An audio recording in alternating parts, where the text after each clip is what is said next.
When I called my son to ask what time I should arrive for my grandson's college graduation party, the line went completely dead. Then my daughter-in-law snatched the phone, laughed a sharp sound that reminded me of breaking glass, and said the party had already happened last Sunday. She explicitly told me my rusted pickup truck and flannel work shirts did not fit the aesthetic of the wealthy investor friends they had invited. A week later, they stood at the heavy iron gates of my property, sobbing in the pouring rain and begging for a financial rescue. I looked at them completely unmoved and told them to get off my property forever. Before I continue this story, let me know where you are watching from in the comments below. Hit like and subscribe if you have ever had to teach a harsh lesson to family members who mistook your quiet patience for weakness. The smell of raw mahogany and linseed oil filled my workshop. I ran my calloused thumb along the edge of the desk I had been building for 3 months. It was a massive, traditional executive desk crafted from a single salvaged mahogany tree I had purchased a decade ago. I had spent countless hours planing the boards, cutting the dovetail joints by hand, and sanding the surface until it felt like smooth glass under my fingertips. I built this desk specifically for my grandson Cameron. He had just finished his degree in architecture, graduating at the top of his class. I wanted him to start his career with something solid, something built with intention and durability. The physical labor had made my shoulders ache, but it was a good kind of pain. It was the pain of providing. I wiped the sawdust from my hands using an old rag. I checked my steel wristwatch. It was Thursday morning. The graduation ceremony had taken place 2 weeks prior, a massive event at the university stadium where I had proudly watched Cameron walk across the stage. Brian. My son had mentioned they were organizing a private celebration for Cameron to follow a gathering to honor his hard work. I had been waiting for the exact details. I picked up my cell phone from the workbench. The screen was smeared with a thin layer of wood dust. I wiped it clean against my jeans and pressed the speed dial for Brian. I listened to the phone ring. 1, 2, 3. I looked at the polished brass handles I still needed to install on the desk drawers. I planned to ask Brian if I should bring my famous smoked brisket to the party, or if they had already hired caterers. Finally, the ringing stopped. The line connected. I said hello, asking Brian what time I should head over to their place on Sunday. A heavy, suffocating silence fell over the line. I could hear the faint sound of jazz music playing in the background, along with the clinking of expensive glassware. Brian cleared his throat. He stumbled over his words, muttering something completely incoherent about schedules and misunderstandings. Then the auditory texture of the call shifted. A sharp rustling sound indicated the phone had been violently pulled from Brian's hand. Melissa spoke. Her voice was dripping with a toxic blend of amusement and absolute condescension. She let out a sharp, mocking laugh that echoed through the small speaker of my phone. She did not bother to offer an excuse or a polite lie. She told me directly that the graduation party had taken place last Sunday at the Oakmont Country Club. I stood frozen in the center of my workshop. The rag slipped from my hand and hit the floor. Melissa continued her tone, conversational but laced with venom. She explained that this was an elite networking event. They had invited high-profile venture capitalists and real estate developers. She stated with absolute clarity that my presence would have been an embarrassment. She told me my calloused hands, my faded flannel shirts, and my 20-year-old rusted pickup truck did not fit the pristine aesthetic of their guest list. She said I would have ruined the image of success they were trying to project to their investors.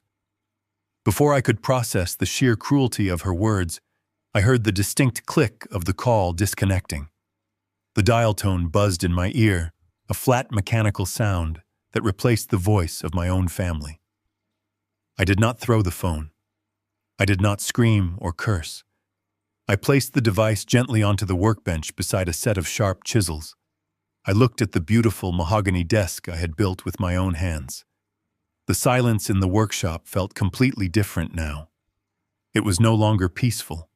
It was heavy with the realization of a profound betrayal. I walked out of the workshop and climbed into my old, reliable pickup truck. The engine roared to life, a steady mechanical heartbeat. I drove out of my rural property and headed directly toward the upscale suburban neighborhood where Brian and Melissa lived. It took 40 minutes to reach their gated community. I parked my truck 2 blocks away out of sight from their manicured lawn.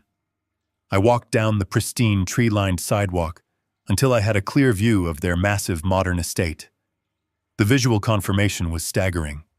3 large commercial rental trucks were parked in their circular driveway. A crew of professional event workers was actively dismantling a massive, sprawling white luxury tent that covered their entire backyard.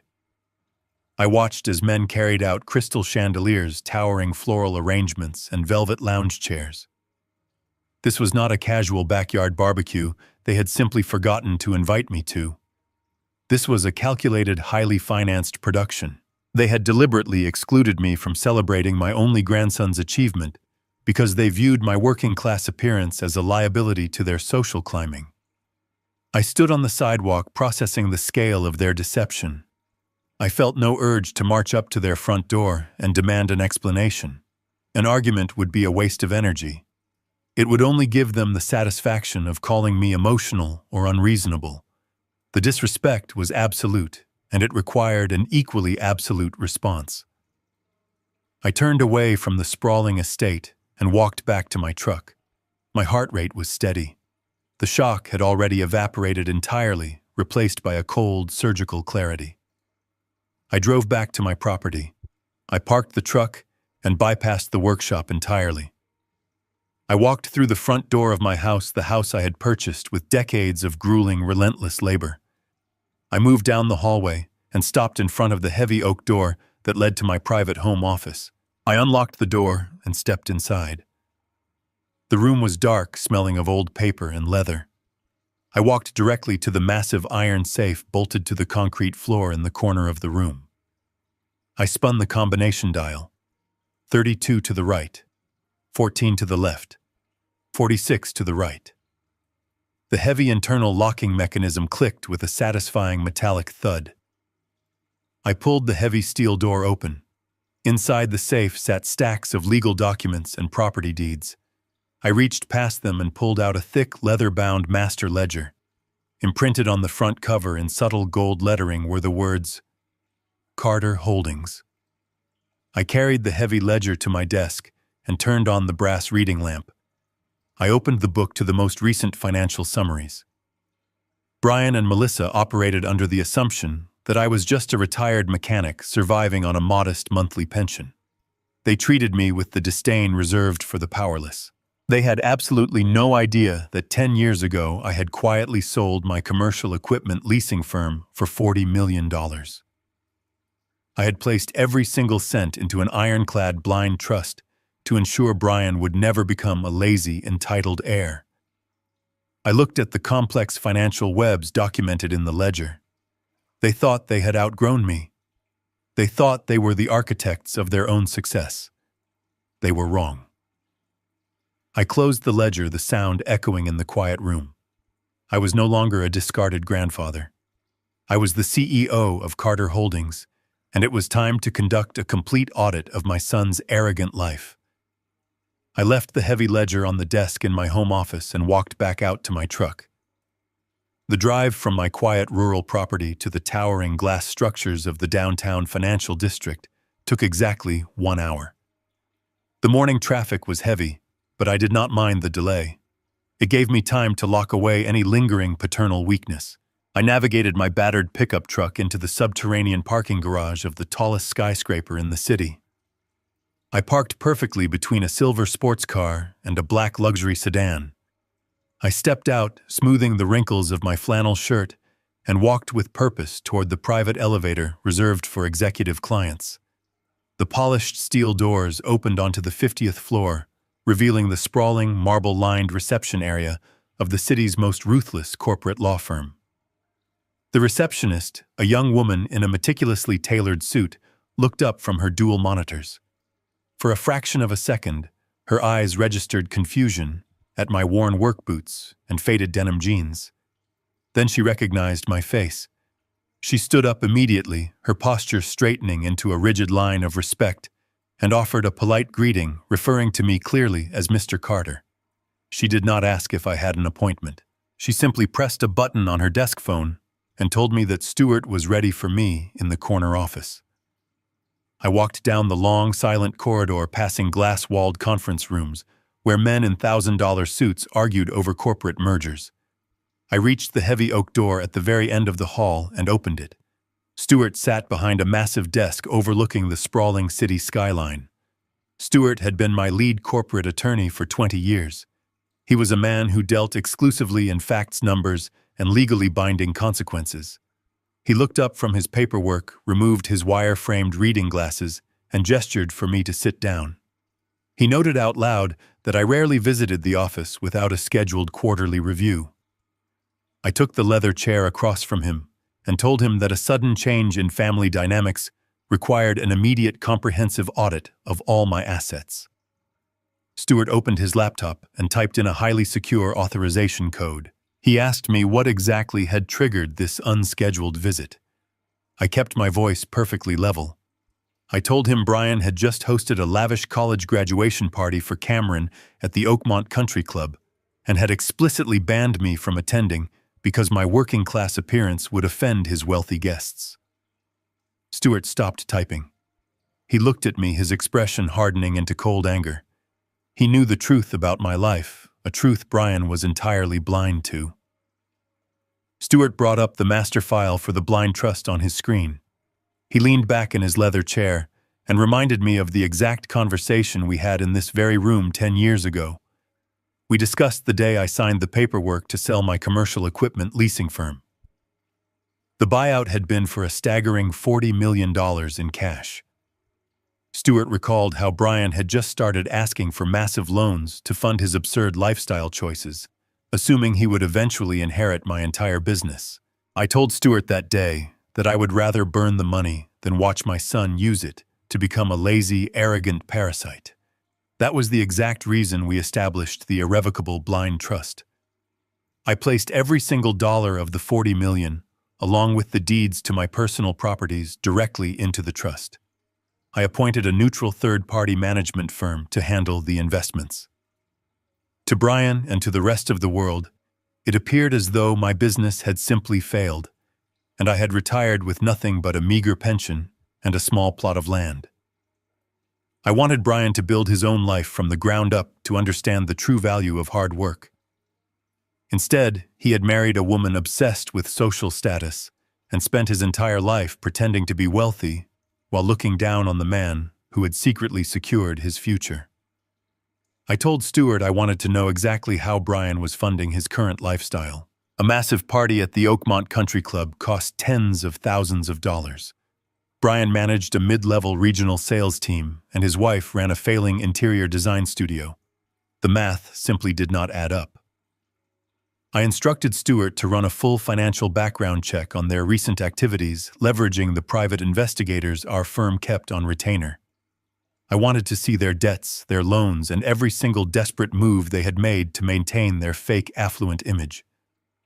Stuart nodded in agreement and began typing rapidly. He accessed the peripheral banking networks and public financial registries. For several minutes, the only sound in the large office was the sharp clicking of his keyboard. Then the steady rhythm of his typing suddenly stopped. The silence in the room stretched out, growing tense and heavy. Stuart leaned closer to his high-resolution monitor, his eyes narrowing as he read a newly generated financial report. He clicked on another secure link, opening a scanned legal document pulled directly from the county clerk database. Stuart looked up from the screen. His professional, detached demeanor was completely gone, replaced by a look of absolute grim severity. He turned the laptop around and pushed it across the smooth glass desk toward me. He told me that we did not need to hire a private investigator to find out how Brian was financing his fake life. He stated that the system had just flagged a massive, highly irregular transaction tied directly to my legal name. He pointed a steady finger at the digital document displayed on the screen and told me to look closely at the signature line at the very bottom of the final page. I leaned forward and examined the bright screen. I recognized the official formatting of the document immediately. It was a commercial bridge loan application for $3 million. But that was not what made my blood run cold. What held my complete attention was the specific asset listed as collateral for the massive loan and the familiar signature endorsing the entire fraudulent transaction. I stared at the forged signature on the screen, feeling a profound shift in my chest. It was not the hot sting of anger, but the cold, heavy weight of absolute certainty. Brian had not simply insulted me. He had committed a felony. I asked Stuart how he had found this document so quickly. Stuart explained the mechanics of the blind trust I had established. When I placed my 60-acre property into the trust 10 years ago, I had instructed the asset managers to place a hard lock on the title. Any attempt to alter the deed, place a lien on the property, or use it as collateral would immediately trigger an automated alert to Stuart's firm. Stuart leaned forward and began typing a rapid sequence of commands into his secure portal. He explained that Brian had submitted the commercial bridge loan application to a private banking institution 3 days ago. The bank had initiated a routine background check on the collateral. The moment the county clerk accessed the digital deed to verify ownership, the security protocols of my trust fired an automatic warning directly to Stuart's server. Brian thought he was dealing with a sleepy rural county office. He had no idea he had just tripped the digital alarm system of a $40 million financial fortress. I told Stuart to dig deeper. I needed to see the entire financial foundation of my son's life. Stuart activated his firm's forensic accounting software. He possessed legal access to peripheral banking networks that allowed him to trace credit inquiries and outstanding debts linked to Brian and Melissa's social security numbers. The large monitor on the desk split into multiple windows, each populating with spreadsheets, credit histories, and banking statements. The reality of their fake affluent life was laid bare in stark, undeniable numbers. Stuart pointed to a column highlighted in red. He explained the current state of Melissa's interior design business. She portrayed herself as a highly sought-after designer for the wealthy elite. The numbers told a completely different story. Her commercial lease in the downtown district was 3 months past due. She owed massive sums to independent contractors, furniture suppliers, and fabric importers. Her business accounts were completely drained, operating on a high-interest line of credit that had been maxed out weeks ago. She was facing imminent bankruptcy and multiple civil lawsuits from unpaid vendors. Then Stuart opened Brian's financial profile. Brian had always boasted about his lucrative career as a regional sales director. The records showed his base salary was painfully average. He had no substantial savings. Every single dollar he earned went directly toward paying the leases on their 2 luxury vehicles, the mortgage on their massive suburban home, and the minimum payments on 5 different premium credit cards. They were drowning in debt, living paycheck to paycheck, terrified that their wealthy social circle would discover they were completely broke. This explained the desperate need for a $3 million commercial bridge loan. They needed a massive, immediate injection of cash to pay off the angry vendors, save the design studio from foreclosure, and maintain their illusion of wealth. But no legitimate bank would approve a loan of that magnitude without substantial collateral. That was when Brian decided to steal his own father's land. I asked Stuart to pull up the recent charges on their maxed-out credit cards. I wanted to see the exact financial footprint of the graduation party at the Oakmont Country Club. Stuart isolated the transactions from the past 14 days. The list of expenditures scrolled down the screen, painting a picture of staggering, reckless extravagance. They had spent $8,000 on vintage champagne and top-shelf liquor. They had paid $12,000 for the rental of the massive white luxury tents and the crystal chandeliers I had seen being dismantled on their lawn. They had hired a premium catering service for another $15,000. They had financed this entire charade using a high-interest credit card they could not possibly pay off. I looked at the massive total and felt a deep sense of confusion. You do not spend $35,000 of borrowed money to celebrate a college graduation. Something was entirely wrong with the narrative. I told Stuart to find the country club's event manifesto. I needed to know exactly who was in that room. Stuart bypassed a low-level security wall and accessed the country club's vendor portal. He located the official event registry that Brian had submitted to the front gate security team. Stuart clicked a button and the office printer hummed to life. He handed me a crisp white sheet of paper containing the names of the 150 guests who had attended the party. I took my reading glasses from my shirt pocket and put them on. I scanned the list looking for the names of Cameron's college friends. I looked for his architecture professors. I looked for the young men and women he had spent the last 4 years studying with. There was not a single college student on the list. There was not a single professor. Instead, the page was filled with the names of the city's most powerful financial figures. I recognized the names of managing partners from elite private equity firms. I saw the names of aggressive venture capitalists and high-net-worth commercial real estate developers. I saw the names of the exact men who controlled the flow of commercial investments in the downtown district. The final piece of the puzzle slammed into place, shattering the last illusion I held about my son. This event had absolutely nothing to do with celebrating my grandson's academic achievements.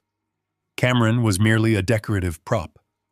The graduation was nothing more than a convenient excuse to get 150 wealthy investors into a room where Brian and Melissa could ply them with expensive alcohol and project an image of massive success. They were using my grandson's milestone as a high-stakes networking event to pitch their failing business and secure the private backing they needed to finalize the fraudulent bridge loan. They had banned me from the party not just because I wore flannel shirts and drove an old truck. They had banned me because my presence would have shattered their carefully constructed lie. They could not risk me mentioning my simple rural life to a private equity investor while they were busy pretending to be part of the elite upper class. I took off my glasses and folded the printed guest list, sliding it into the front pocket of my jacket. The audit was complete and the time for quiet observation had officially ended. Stuart pushed his heavy leather chair back and walked over to the high-capacity printer sitting in the corner of his corner office. The machine hummed loudly, spitting out a thick stack of warm paper. These were the physical loan documents he had managed to pull from the secure financial portal. He carried the massive stack across the room and dropped it directly onto the center of the glass desk between us. The sound of the heavy paper hitting the thick glass was sharp and final. He instructed me to look closely at the very first page of the agreement. It was a commercial bridge loan contract issued by Apex Financial, a private lending institution known throughout the city for utilizing highly aggressive and predatory tactics.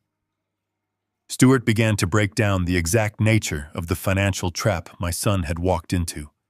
He explained that traditional banks would never lend a single dollar to people in the current financial situation Brian and Melissa were facing. Traditional commercial lenders require extensive proof of legitimate income, solid credit scores, and a history of successful business operations. Apex Financial did not care about any of those things. They did not care about Brian's average corporate salary or the fact that their credit cards were completely exhausted. Apex Financial only cared about the physical asset securing the debt. The loan was for $3 million, but the terms attached to the money were absolute financial suicide. Stuart traced his silver pen along the fine print at the bottom of the page. The interest rate was locked at a staggering 18%. Furthermore, the entire agreement was structured with a balloon payment. This meant the entire principal balance of $3 million plus all accumulated interest would be due in full in exactly 6 months. I asked Stuart how Brian possibly planned to pay back over $3 million in such a short window of time.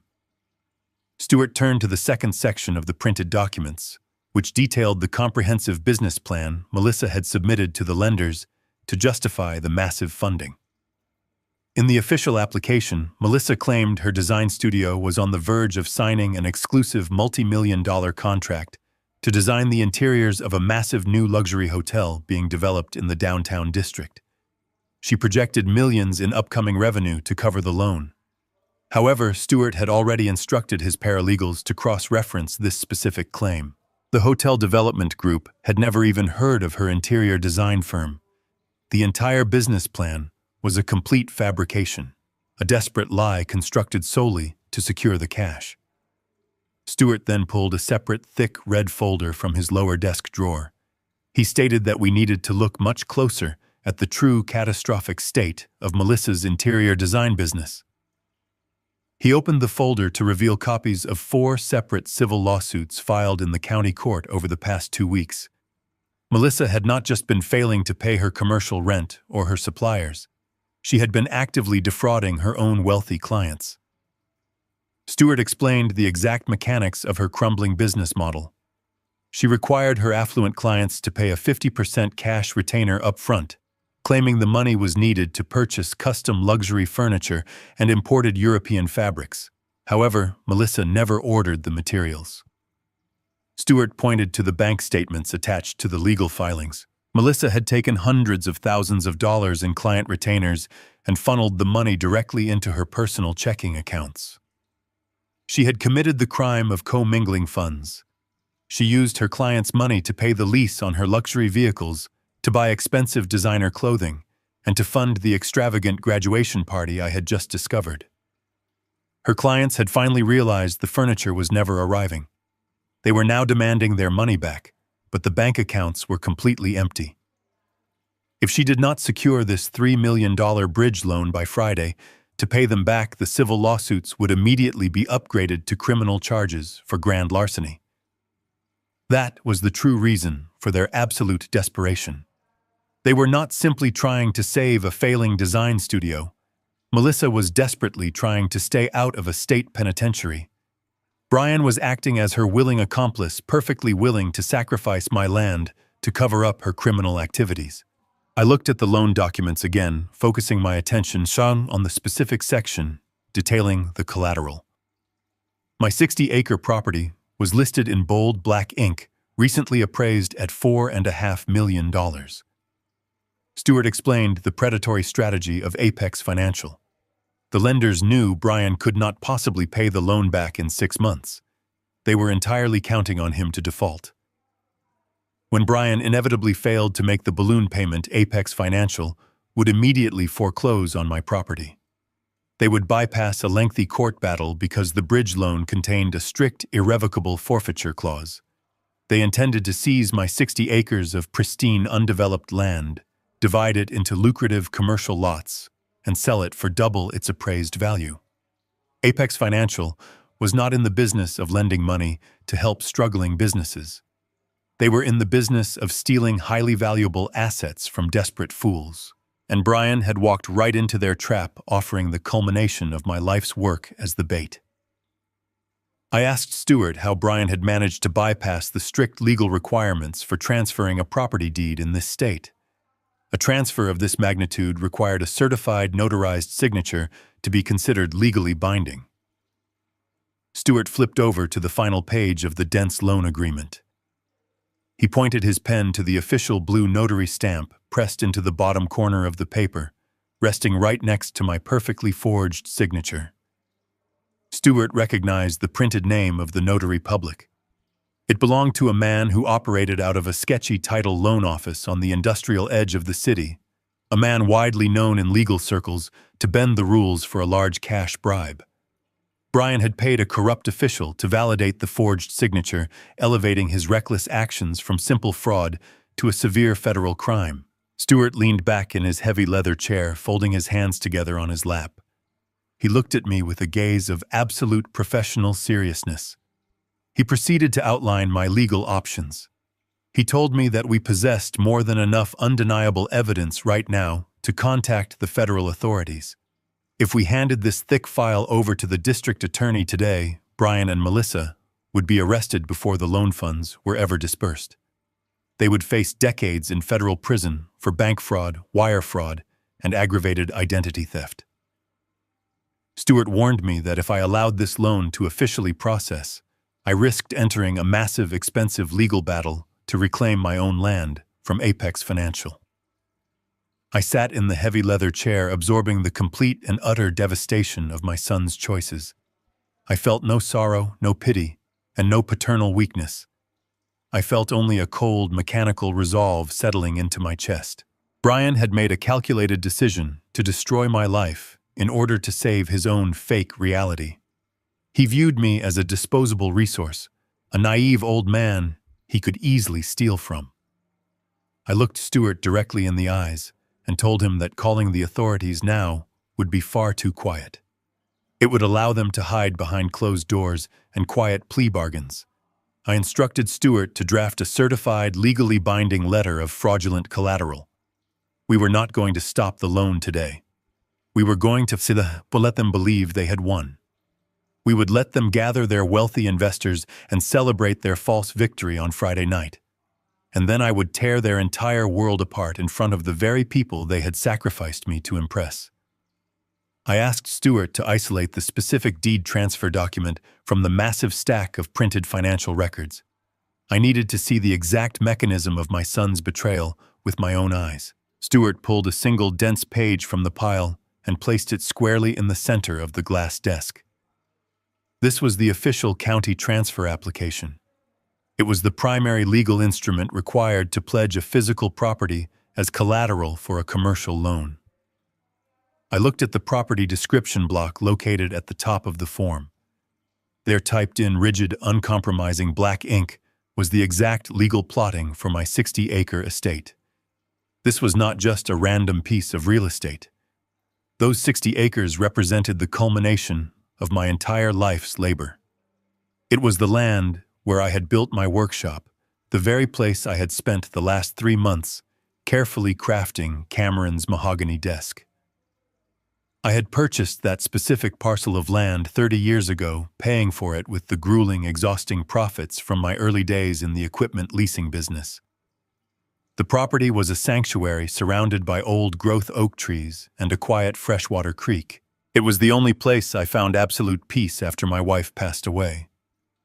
Brian knew exactly what this land meant to me. He had grown up running through those woods. He knew it was my permanent home. And yet he had coldly offered it up to a predatory lending firm to cover the massive debts of his wife's fraudulent design business. I read the dense legal paragraphs detailing the transfer of rights. The document explicitly stated that I, as the sole owner, willingly and knowingly surrendered all equity in the property to secure the $3 million commercial bridge loan. It contained aggressive clauses acknowledging the immediate risk of foreclosure upon default. It was a document entirely designed to strip a person of their most valuable asset without any room for legal recourse. The sheer audacity required to submit such a form was staggering. Brian had walked into a title office, looked a government official directly in the eye, and presented this paperwork as authentic. I moved my gaze down to the bottom of the page. I needed to see the final piece of the puzzle. I needed to see exactly how Brian had managed to convince the notary public that I had actually consented to this financial suicide. My eyes locked onto the primary signature line. A cold, heavy sensation spread rapidly through my chest, completely replacing any residual anger with a chilling sense of absolute horror. Right there, resting on the thick white paper, was my name. It was not a clumsy attempt at forgery.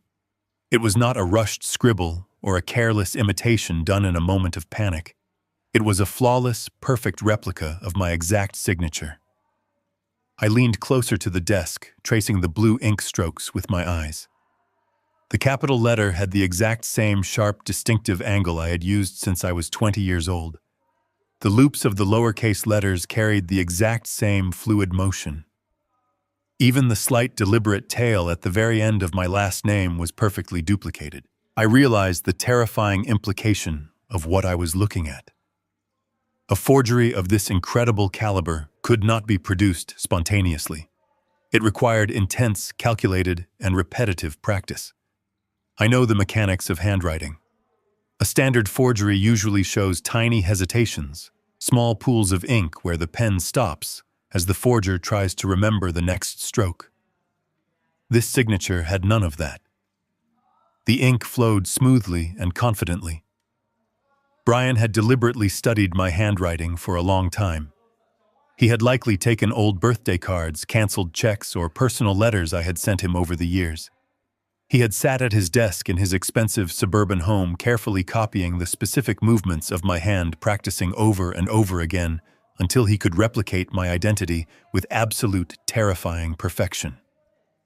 This was not a crime of desperate opportunity. This was a premeditated psychological violation.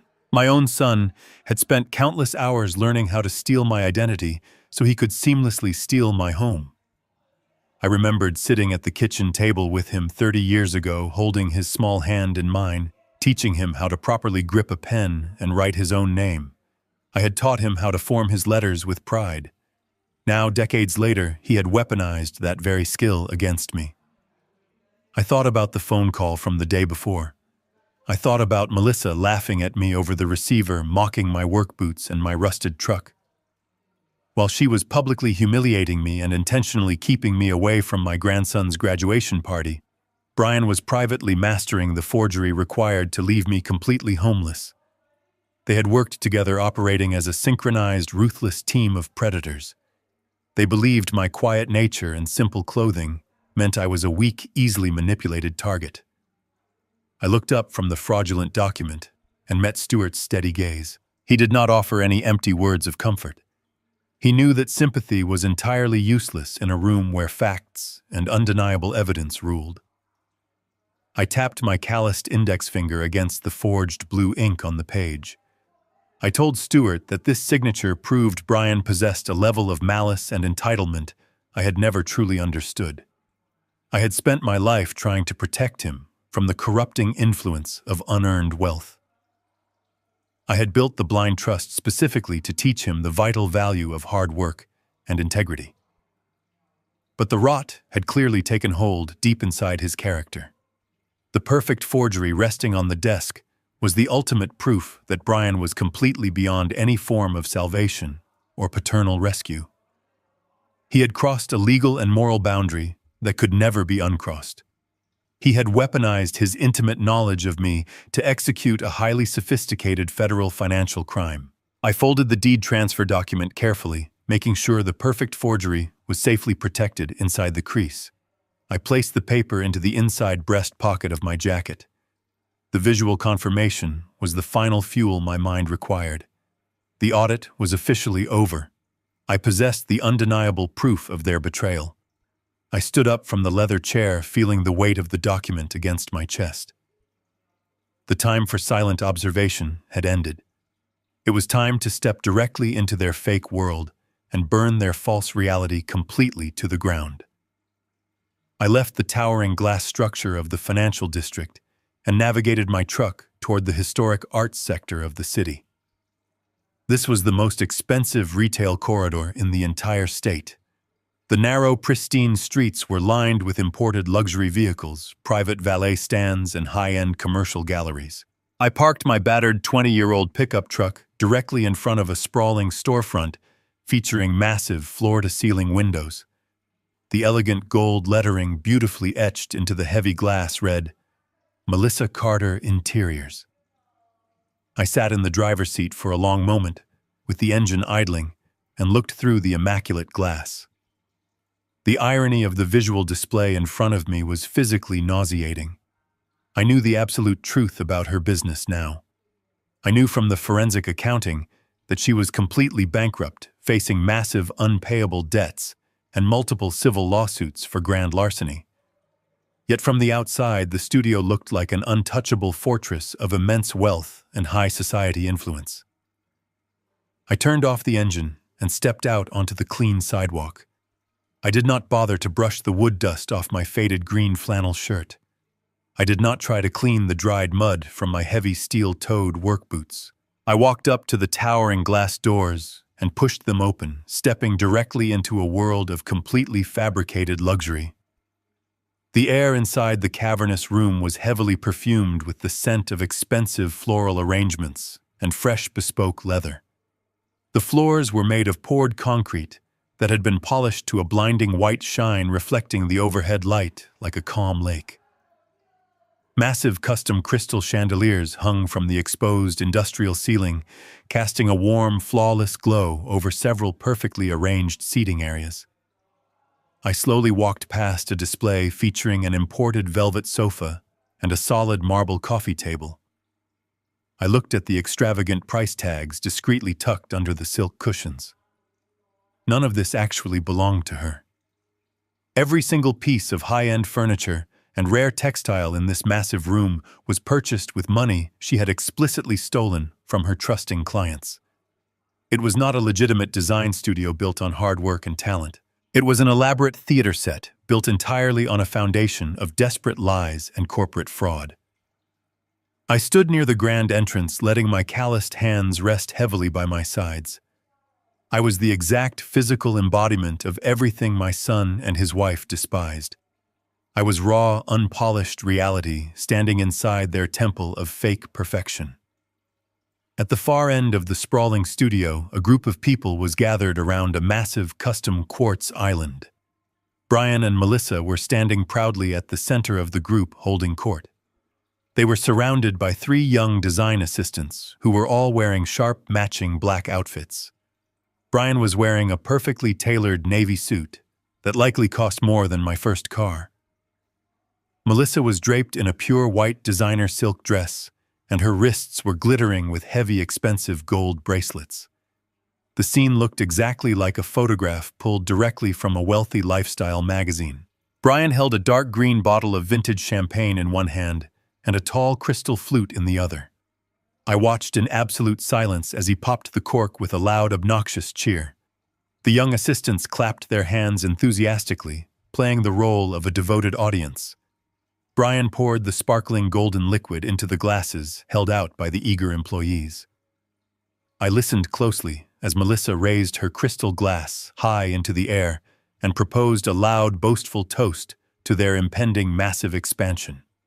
She spoke with supreme artificial confidence about a lucrative new commercial hotel contract and a major influx of corporate capital that was guaranteed to arrive in their banking accounts by Friday morning.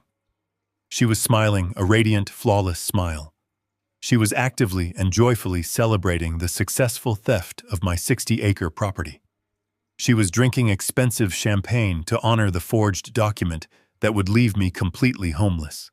I began walking slowly across the polished white concrete floor. I did not try to soften my footsteps. The heavy rubber tread of my work boots squeaked and echoed loudly through the cavernous room, cutting directly through the smooth jazz music playing softly from the hidden surround sound speakers.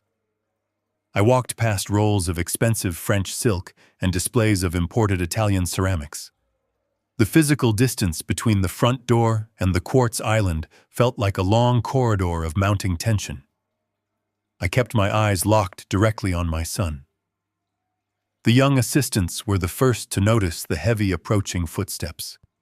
They turned their heads away from the celebration.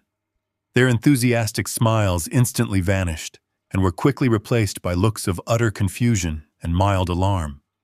They looked down at my dirty boots and my worn clothing, clearly assuming I was a lost construction worker or a confused delivery driver who had wandered through the wrong door. Then Brian turned around. The crystal champagne flute he was holding stopped halfway to his mouth. The confident, arrogant color drained completely out of his face for a fraction of a second. His eyes widened as his brain struggled to process why his father was standing inside his private sanctuary. He quickly recovered his composure and replaced his momentary shock with a rigid mask of intense annoyance. Melissa turned around next. Her eyes scanned me slowly from head to toe, taking in every speck of dust and every frayed thread on my collar. Her beautiful expression twisted into a harsh sneer of pure, unadulterated disgust. I had invaded her pristine, curated sanctuary. I had brought the undeniable reality of dirt and honest labor directly into her flawless illusion of high society wealth. The joyful, celebratory energy in the room evaporated instantly, leaving behind a thick, suffocating silence that pressed heavily against the walls of the sprawling studio. I stopped walking and stood completely still, waiting for them to speak first. Brian placed his crystal champagne flute onto the quartz island with a sharp click. He did not smile. He separated himself from the group of bewildered design assistants and marched across the polished concrete floor toward me. His posture was rigid with suppressed rage. He closed the distance between us, stopping just inches from my face. He kept his voice low, hissing his words through clenched teeth to prevent the echoes from reaching the back of the studio. He demanded to know what I was doing inside his place of business. He looked down at my faded flannel shirt and my scuffed boots, asking if I had completely lost my mind, coming into a luxury establishment looking like a vagrant. He told me I was tracking literal dirt into a showroom that catered exclusively to the wealthy elite. Before I could formulate a response, Melissa stepped up beside him. She did not bother to lower her voice. She wanted her employees to witness her authority. She crossed her arms over her expensive white silk dress and looked at me with an expression of profound pity mixed with absolute contempt. She sighed loudly, shaking her head as if dealing with a confused child. She announced to the empty space between us that she supposed it was inevitable I would show up looking for a handout after realizing I had missed the graduation celebration. Melissa unclasped her designer handbag. She reached inside and pulled out a small piece of brightly colored plastic. She held it out toward me between her perfectly manicured fingers. She explained in a slow, patronizing tone that it was a $50 gift card to a chain diner located near the highway. She stated that since I was unable to attend the party at the country club, Brian and she had purchased this card so I could treat myself to a decent hot meal. She pushed the cheap plastic card toward my chest, insisting I take it. She said it was much more suited to my particular tastes than the vintage champagne and imported caviar they had served their actual guests. I slowly raised my hand and took the piece of plastic from her fingers. I looked down at the bright red logo of the roadside diner. The weight of the card felt completely absurd in my palm. My son and his wife were currently attempting to steal a piece of real estate worth $4.5 million from me. They had forged my signature on a federal banking document to secure a $3 million commercial loan to cover their massive criminal debts. Yet here they stood, standing inside a bankrupt design studio funded entirely by stolen client money, arrogantly offering me a $50 gift card as a consolation prize for my absence in their fake lives. The sheer scale of their hubris was staggering. I did not break my silence. I looked from the piece of plastic in my hand up to Melissa's triumphant face. She interpreted my quiet observation as grateful submission.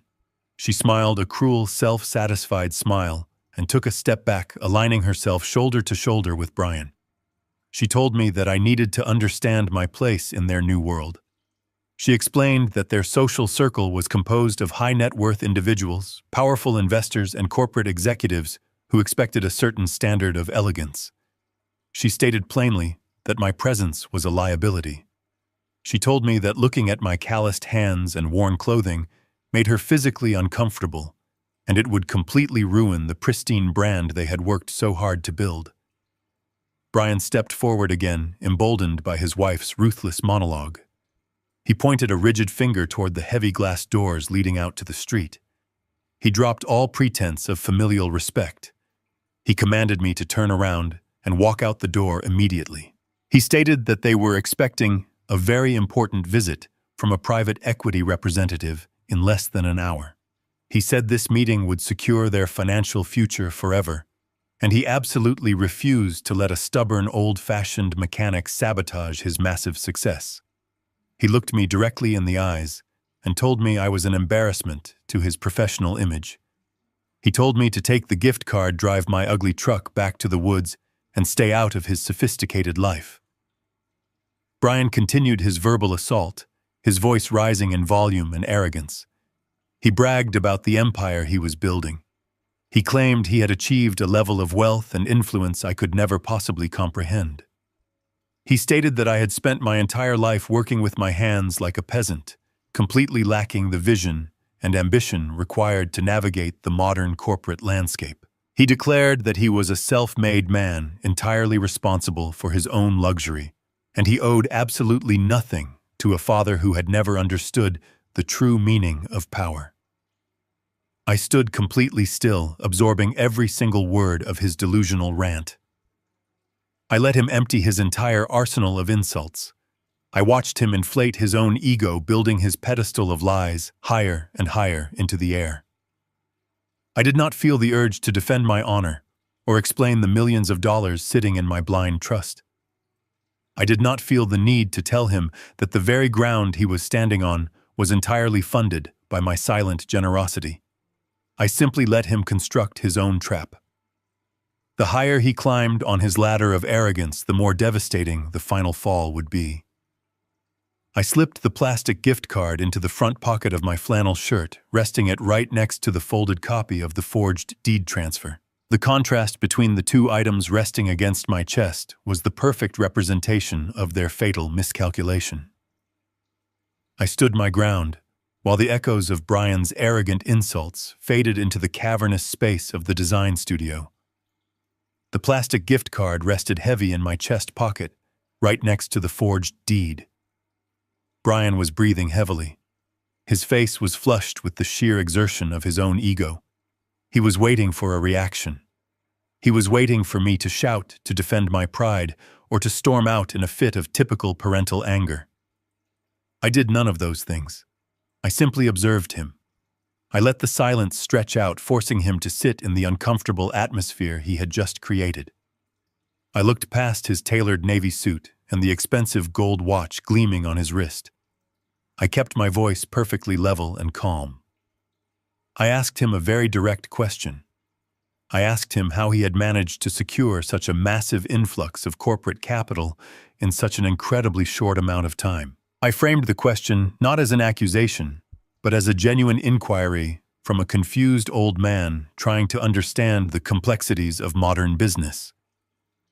Brian puffed out his chest and sneered. He stated that real money moves rapidly when you possess the right corporate vision. He claimed his wife's business plan was flawless, and the private equity lenders had practically begged him to take their millions. He spoke with the absolute conviction of a man who actually believed his own fabricated reality. I nodded slowly, as if absorbing his great wisdom. I told him I had been reading the financial news lately. I mentioned that aggressive private lending institutions usually demand massive physical collateral before they release that kind of funding. I asked him directly what specific tangible assets he had leveraged to guarantee a multi-million-dollar commercial loan.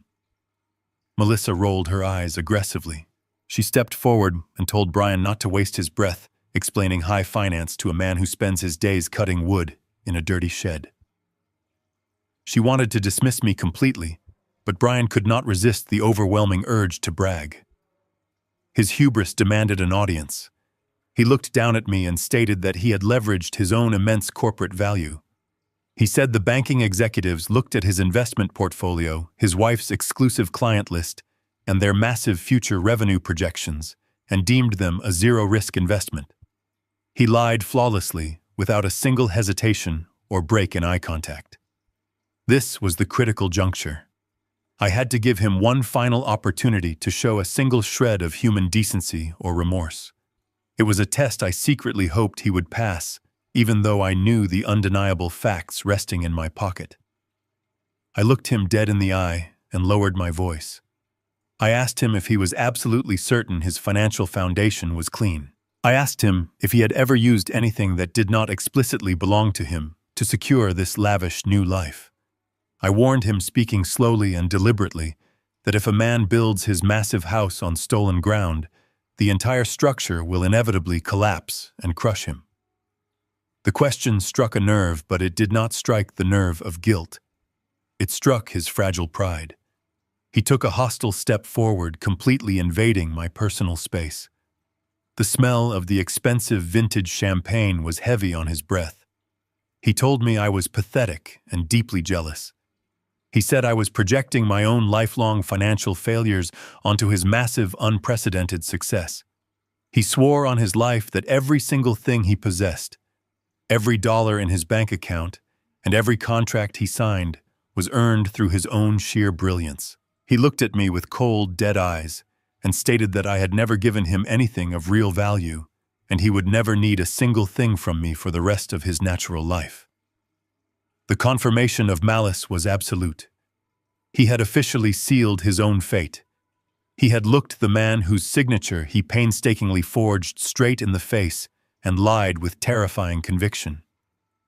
There was no simple misunderstanding here. There was no desperate panic driving a basically good man to make a temporary mistake. There was only a ruthless predator fiercely protecting his stolen kill. I nodded once, acknowledging his final answer. I told him I understood his position perfectly. I slowly reached my right hand inside the breast pocket of my faded green jacket. Brian tensed slightly, clearly thinking I was reaching for the cheap restaurant gift card to throw it back at him in a dramatic display of wounded pride.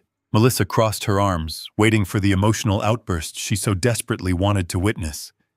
Instead, my calloused thumb found the small, tactile slide switch on the side of the digital voice recorder I had hidden inside the lining of my coat.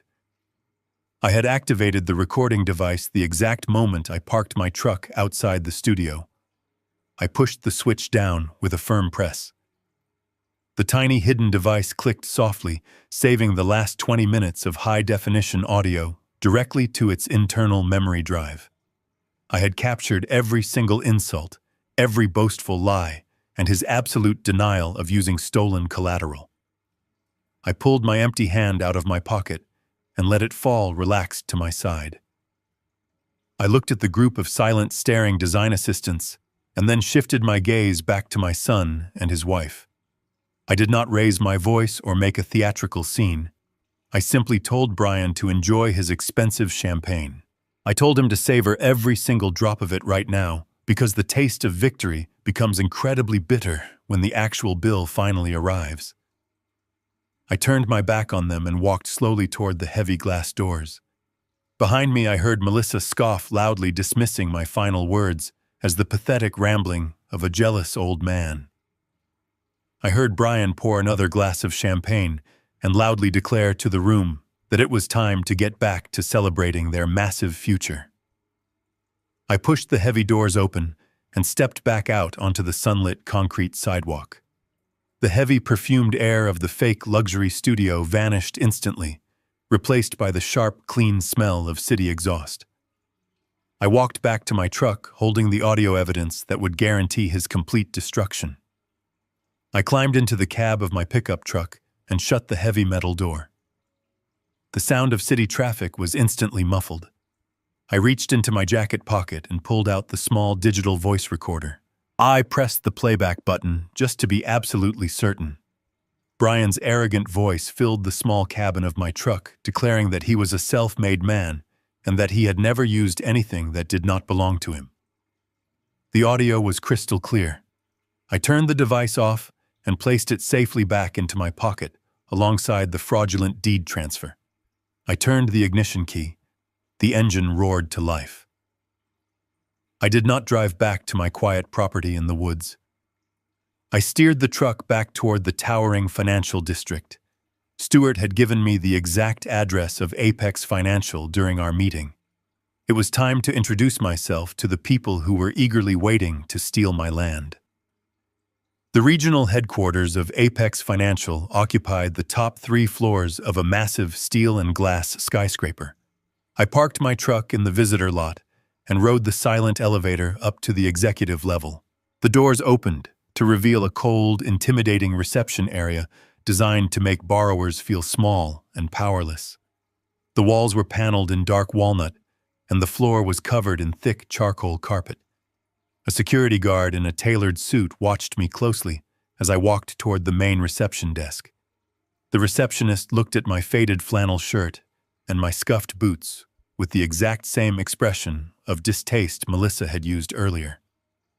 She asked if I was lost or looking for the service elevator. I placed both of my calloused hands flat on her pristine marble desk. I told her I was not lost. I instructed her to call the regional director of commercial lending immediately.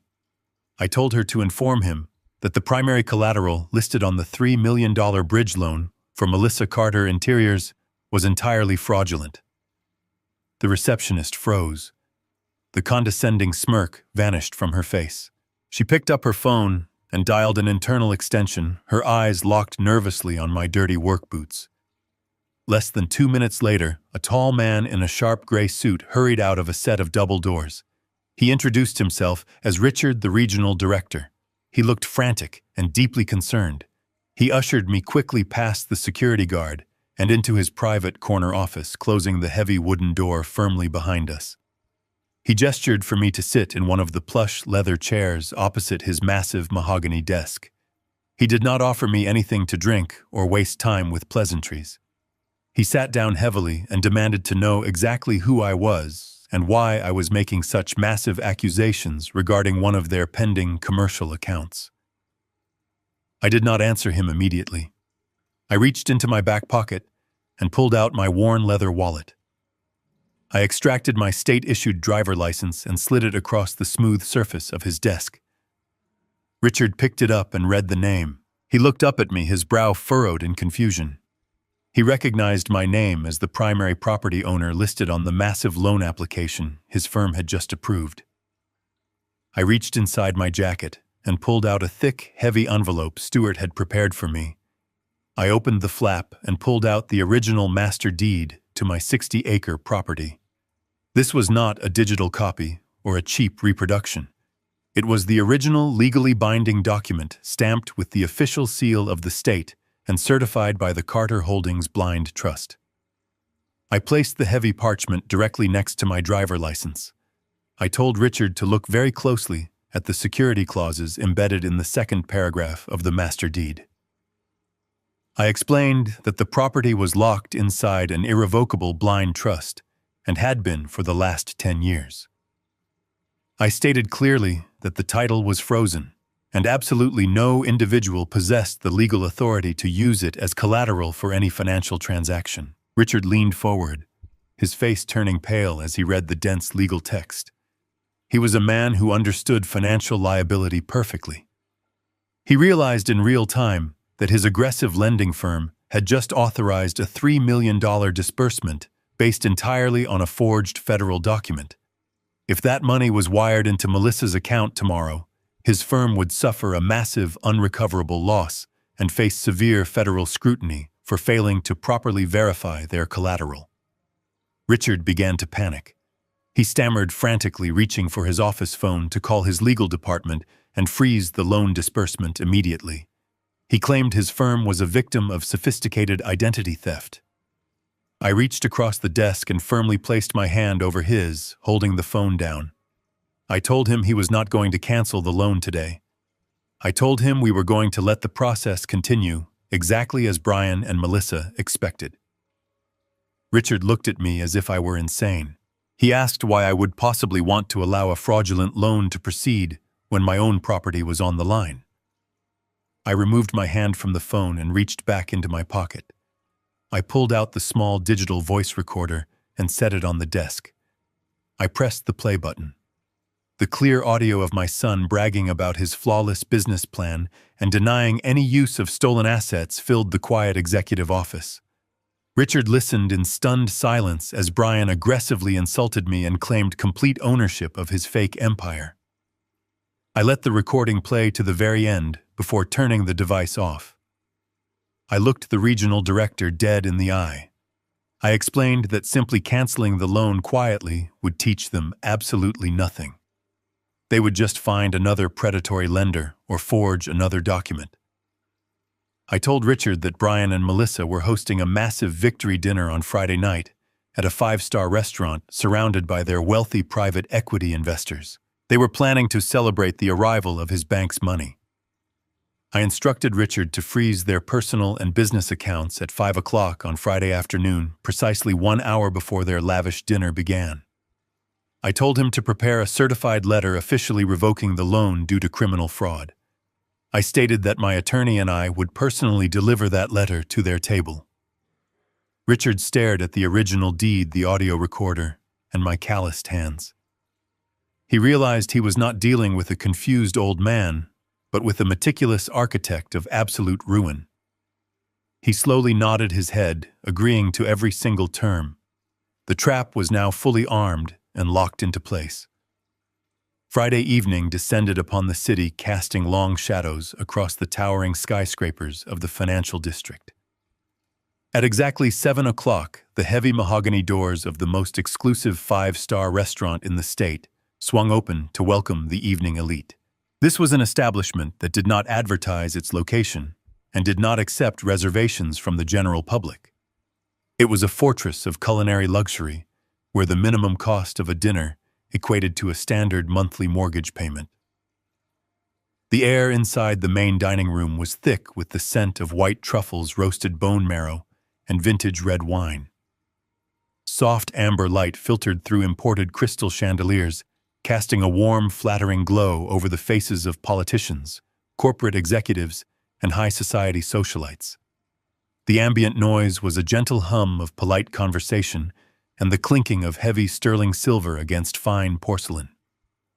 It was an atmosphere meticulously designed to project absolute power and unshakable financial stability. Deep inside the restaurant, tucked away behind a set of velvet curtains and thick, soundproof doors, lay the private executive dining suite. This secluded room was reserved for the most sensitive corporate negotiations and lavish celebrations. Tonight, it was occupied by Brian and Melissa. They had booked the room a week in advance, securing it with a massive deposit placed on a credit card that was already teetering on the absolute edge of its maximum limit. The long rectangular table dominating the center of the room was covered in crisp white linen and adorned with towering centerpieces of rare white orchids. 10 plush velvet chairs surrounded the table, each occupied by a person holding a heavy crystal glass. Brian and Melissa sat at the head of the table, acting as the grand orchestrators of this incredibly expensive illusion. Brian wore a brand new tailored tuxedo that fit him with razor-sharp precision. He had purchased it specifically for this evening, completely ignoring the fact that his bank accounts were entirely empty. He leaned back in his chair, projecting the relaxed, casual confidence of a man who commanded millions of dollars on a daily basis. He held a glass of dark red wine, swirling it gently, while he spoke to the men seated to his right. His face was flushed with the intoxicating thrill of his perceived victory. He firmly believed that the $3 million commercial bridge loan from Apex Financial had been successfully wired into his business accounts just a few hours prior. He believed he had successfully stolen my 60-acre property, navigated the treacherous waters of commercial lending, and secured his extravagant future without a single complication. Melissa sat right beside him, radiating an aura of artificial perfection. She wore a stunning floor-length emerald silk gown and a diamond necklace that caught the ambient light with every slight movement of her head. She was fully in her element, playing the role of the highly successful, sophisticated visionary. She leaned across the table, engaging in animated conversation with the wives of the wealthy investors. She described the completely fabricated luxury hotel project in vivid, intricate detail. She spoke about importing rare Italian marble for the lobby and commissioning custom artwork for the penthouse suites. She lied with such incredible fluency and genuine enthusiasm that the women listening to her were entirely captivated. She showed absolutely no signs of the crushing anxiety that should accompany a woman facing multiple civil lawsuits for grand larceny. She was completely insulated by her own massive ego. The guests they were hosting were not fools. They were hardened private equity investors and aggressive venture capitalists. The lead investor, sitting directly to the left of Brian, was a man known for his ruthless business instincts and massive portfolio of commercial real estate. These men usually possessed an incredible ability to spot a bad investment from a mile away. However, Brian and Melissa had constructed a trap of social proof that was incredibly difficult to see through. The investors looked around the private dining suite, taking in the rare orchids, the vintage wine, and the undeniable physical evidence of massive wealth. They assumed that no one would dare host a dinner of this magnitude unless they were already wildly successful. The sheer audacity of the lie made it entirely believable. They listened to Brian's ambitious expansion plans and nodded in quiet approval, completely unaware they were sitting at a table funded by stolen client retainers and federal fraud. The waiters moved silently around the room like ghosts anticipating every single need before it was even vocalized. They poured continuous streams of premium champagne and served courses of caviar resting on small mother-of-pearl spoons. Every time a waiter presented a new bottle of wine or a decadent appetizer, the invisible final bill grew exponentially larger. Brian waved his hand dismissively whenever the head waiter asked if they should pace the courses. Brian instructed him to bring out the most expensive items on the menu, declaring that tonight was a night for absolute celebration.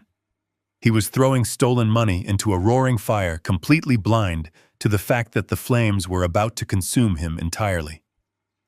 The profound irony of the situation hung heavily in the air, completely undetected by anyone in the room. Brian and Melissa were sitting at the peak of their fabricated mountain, enjoying the finest food in the city, while holding the attention of the most powerful financial figures in the state. They felt utterly untouchable. Yet the financial ground beneath their feet had already been completely removed. At exactly 5 o'clock that afternoon, while Brian was standing in front of his bathroom mirror, tying his silk bow tie, the regional director of Apex Financial had executed the trap. A secure digital command had been sent through the banking network, instantly freezing every single personal and business account attached to their social security numbers. Their credit cards were canceled. Their lines of credit were permanently revoked. The stolen retainers and the massive debts were officially locked down by federal fraud investigators. They were currently sitting in a 5-star restaurant, consuming thousands of dollars worth of premium goods, with absolutely zero means of paying the bill. They were entirely bankrupt, penniless, and facing severe federal criminal charges. But in this specific moment, isolated inside the warm, glowing luxury of the private dining room, they knew none of this. They were completely shielded from the devastating reality waiting just outside the velvet curtains. The main course arrived. The waiters placed heavy porcelain plates in front of the guests, featuring perfectly seared Wagyu beef and delicate truffle purees. The smell of the rich food filled the room, elevating the mood to its absolute peak. Brian stood up from his chair and picked up his crystal champagne flute. He tapped the side of the glass with a silver fork, producing a sharp ringing sound that immediately quieted the room. The private equity investors stopped eating and looked up at him with polite interest. Melissa smiled up at her husband, her eyes shining with absolute triumph. Brian raised his glass high into the air. He cleared his throat and began to speak. He thanked the powerful men for taking the time to join him on this momentous occasion. He spoke about the value of bold vision and the courage required to take massive risks in the modern business world. He looked directly at the lead investor and declared that this dinner marked the beginning of a highly lucrative and completely unstoppable partnership. He boasted that his design firm was about to change the entire landscape of the city. He invited everyone to raise their glasses and drink to their guaranteed mutual success. The investors smiled and raised their flutes, echoing his arrogant cheer. The sound of crystal clinking together filled the opulent room, marking the exact final second of their grand illusion. The stage was perfectly set. The absolute height of their hubris had been reached, and I was standing just on the other side of the heavy mahogany doors, waiting to tear it all down. I stood on the cold concrete sidewalk outside the restaurant, waiting in the biting night air. I watched a line of luxury vehicles pull up to the valet stand. Men in expensive wool coats and women in designer silk gowns stepped out laughing softly as they were ushered through the heavy front doors. I did not move to join them. I waited by the corner of the brick building until a dark blue sedan pulled up to the curb. Stuart stepped out of the passenger side.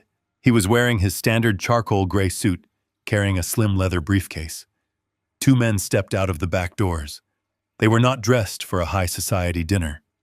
They wore dark, generic suits and sensible shoes.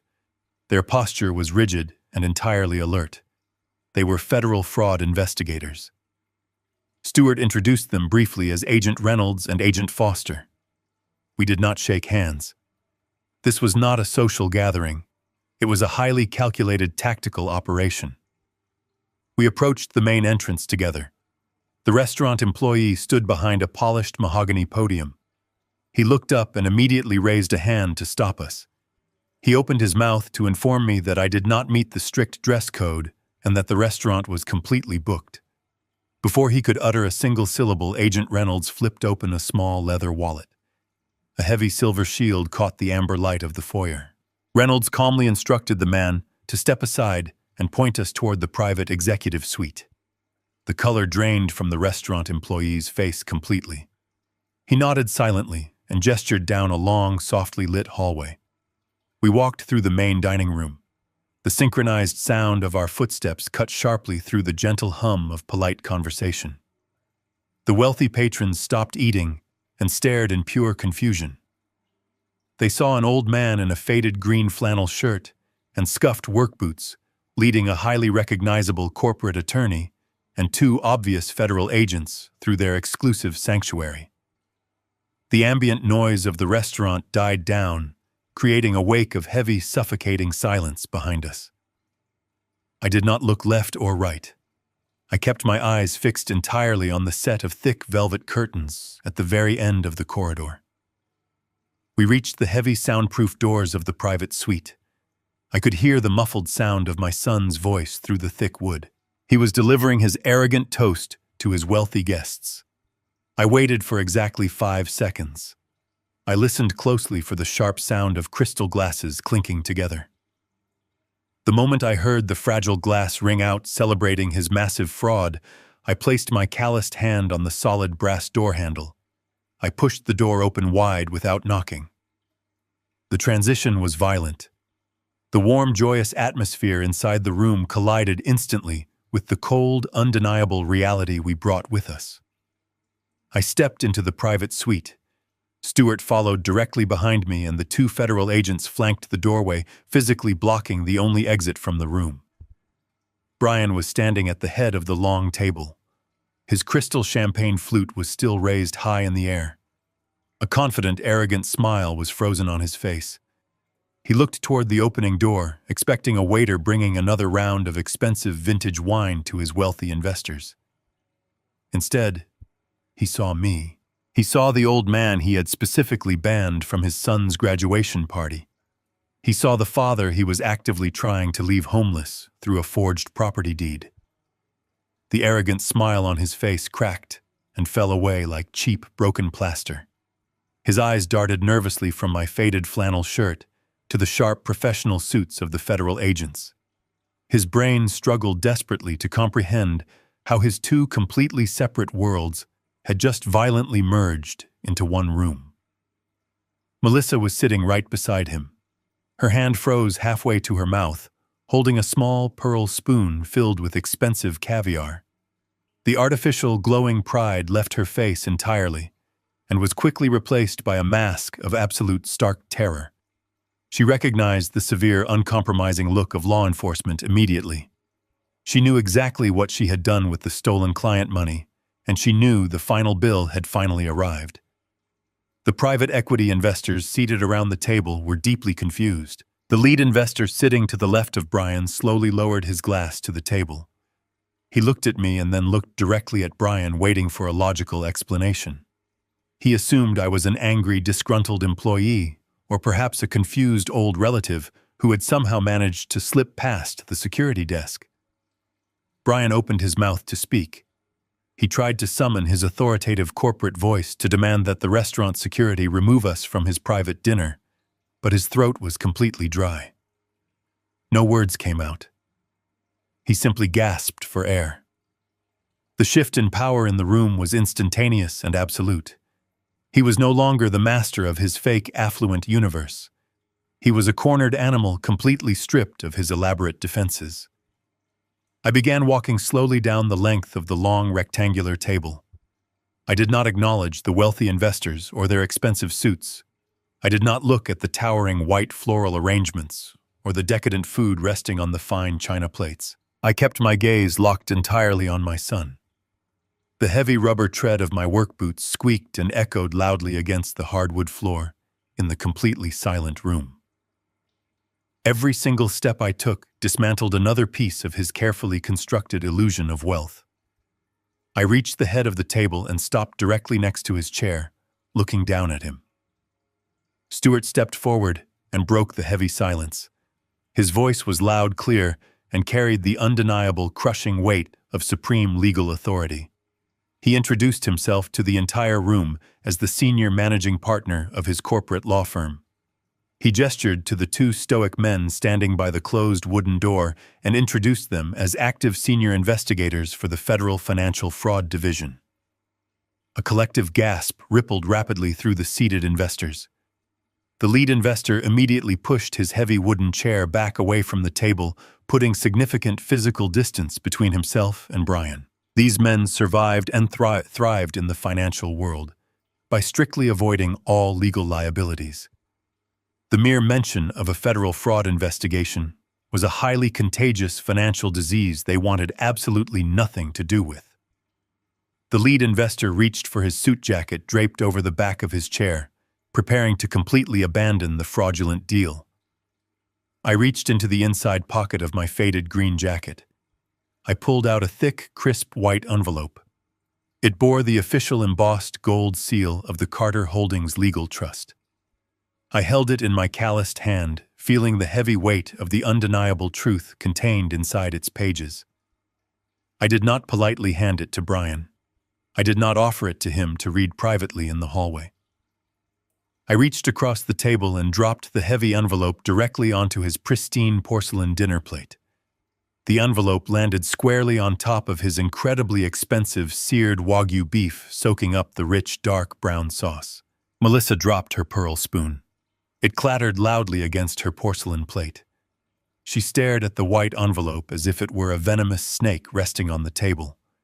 She looked at the federal agents standing by the door and began to shake uncontrollably. The lead investor did not even wait for Brian to attempt an explanation. He stood up completely disgusted by the massive legal liability sitting next to him. He advised the other men at the table to leave the room immediately. I looked down at my son while he sat trembling in his brand-new tailored tuxedo. I spoke in a voice that was perfectly calm, steady, and carried the force of an absolute final judgment. I told him that the $3 million commercial bridge loan he had celebrated tonight was permanently canceled. I informed the entire room of silent, staring investors that the collateral used to secure the massive funding was a piece of private real estate he did not actually own. I stated clearly, and without any hesitation, that he had forged his own father's signature to steal a protected legal asset from a sealed trust. I leaned closer, resting my heavy hands firmly on the top back edge of his chair. I told him that the bank accounts he was desperately relying on to pay for this extravagant 5-star dinner had been completely frozen by a federal court order over 2 hours ago. I watched his eyes widen in pure, unadulterated panic as the full, devastating reality of his situation finally crushed him. The fake empire he had spent years building through lies and stolen money had just collapsed into dust right in front of his most important professional audience. I stood up straight, adjusting the collar of my worn flannel shirt. The truth was now permanently exposed, and the consequences were absolutely inescapable. The white envelope sat completely still on the ruined porcelain plate. The rich brown sauce from the Wagyu beef slowly seeped into the thick paper edge, but the embossed gold seal of Carter Holdings remained pristine and completely untouched. The heavy silence in the private dining room was no longer just uncomfortable. It was a suffocating physical weight, pressing down on every single person sitting at the long table. Brian stared at the envelope with his mouth slightly open, unable to form a single coherent word. His face had turned the color of cold ash. The arrogant, powerful corporate executive who had just commanded the attention of the room was completely gone. In his place sat a terrified little boy who had just been caught committing a massive, unforgivable crime. Melissa was paralyzed beside him. Her perfectly manicured hands gripped the edge of the table so tightly her knuckles had turned completely white. She looked wildly between the federal agents standing at the door and the grim, uncompromising face of my attorney. She knew there was no lie sophisticated enough to save them from this exact moment. The lead investor broke the paralyzing spell. He was a man who managed billions of dollars in corporate assets, and he did not tolerate mysteries or hidden liabilities in his business dealings. He reached across the white linen tablecloth, his expensive suit sleeve brushing against the crystal champagne flutes. He ignored Brian completely and grabbed the heavy envelope right off the dinner plate. Brian twitched a pathetic, half-formed motion to stop him, but the investor shot him a look of such absolute icy authority that Brian instantly froze in his chair. The investor tore open the heavy paper flap with a single sharp motion. He pulled out the certified letter of fraudulent collateral and the supporting legal documentation my attorney had prepared specifically for this evening. He put on his wire-framed reading glasses and began to scan the dense paragraphs. The entire room watched him in absolute silence. We watched the precise moment his calculating mind processed the severity of the situation. His jaw tightened into a rigid, sharp line. His eyes darted across the page, reading the details of the forged signature, the stolen property deed, and the federal bank freeze. He was reading the absolute destruction of his own pending multi-million-dollar partnership in real time.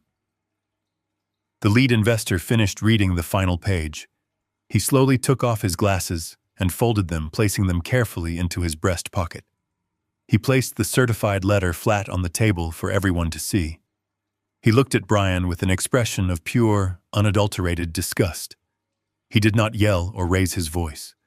Men of his immense caliber do not need to yell to completely destroy a person. He spoke in a low, dangerously calm voice that carried to every single corner of the private suite. He stated that in his 30 years of managing private equity, he had dealt with bad investments, failed startups, and incompetent executives.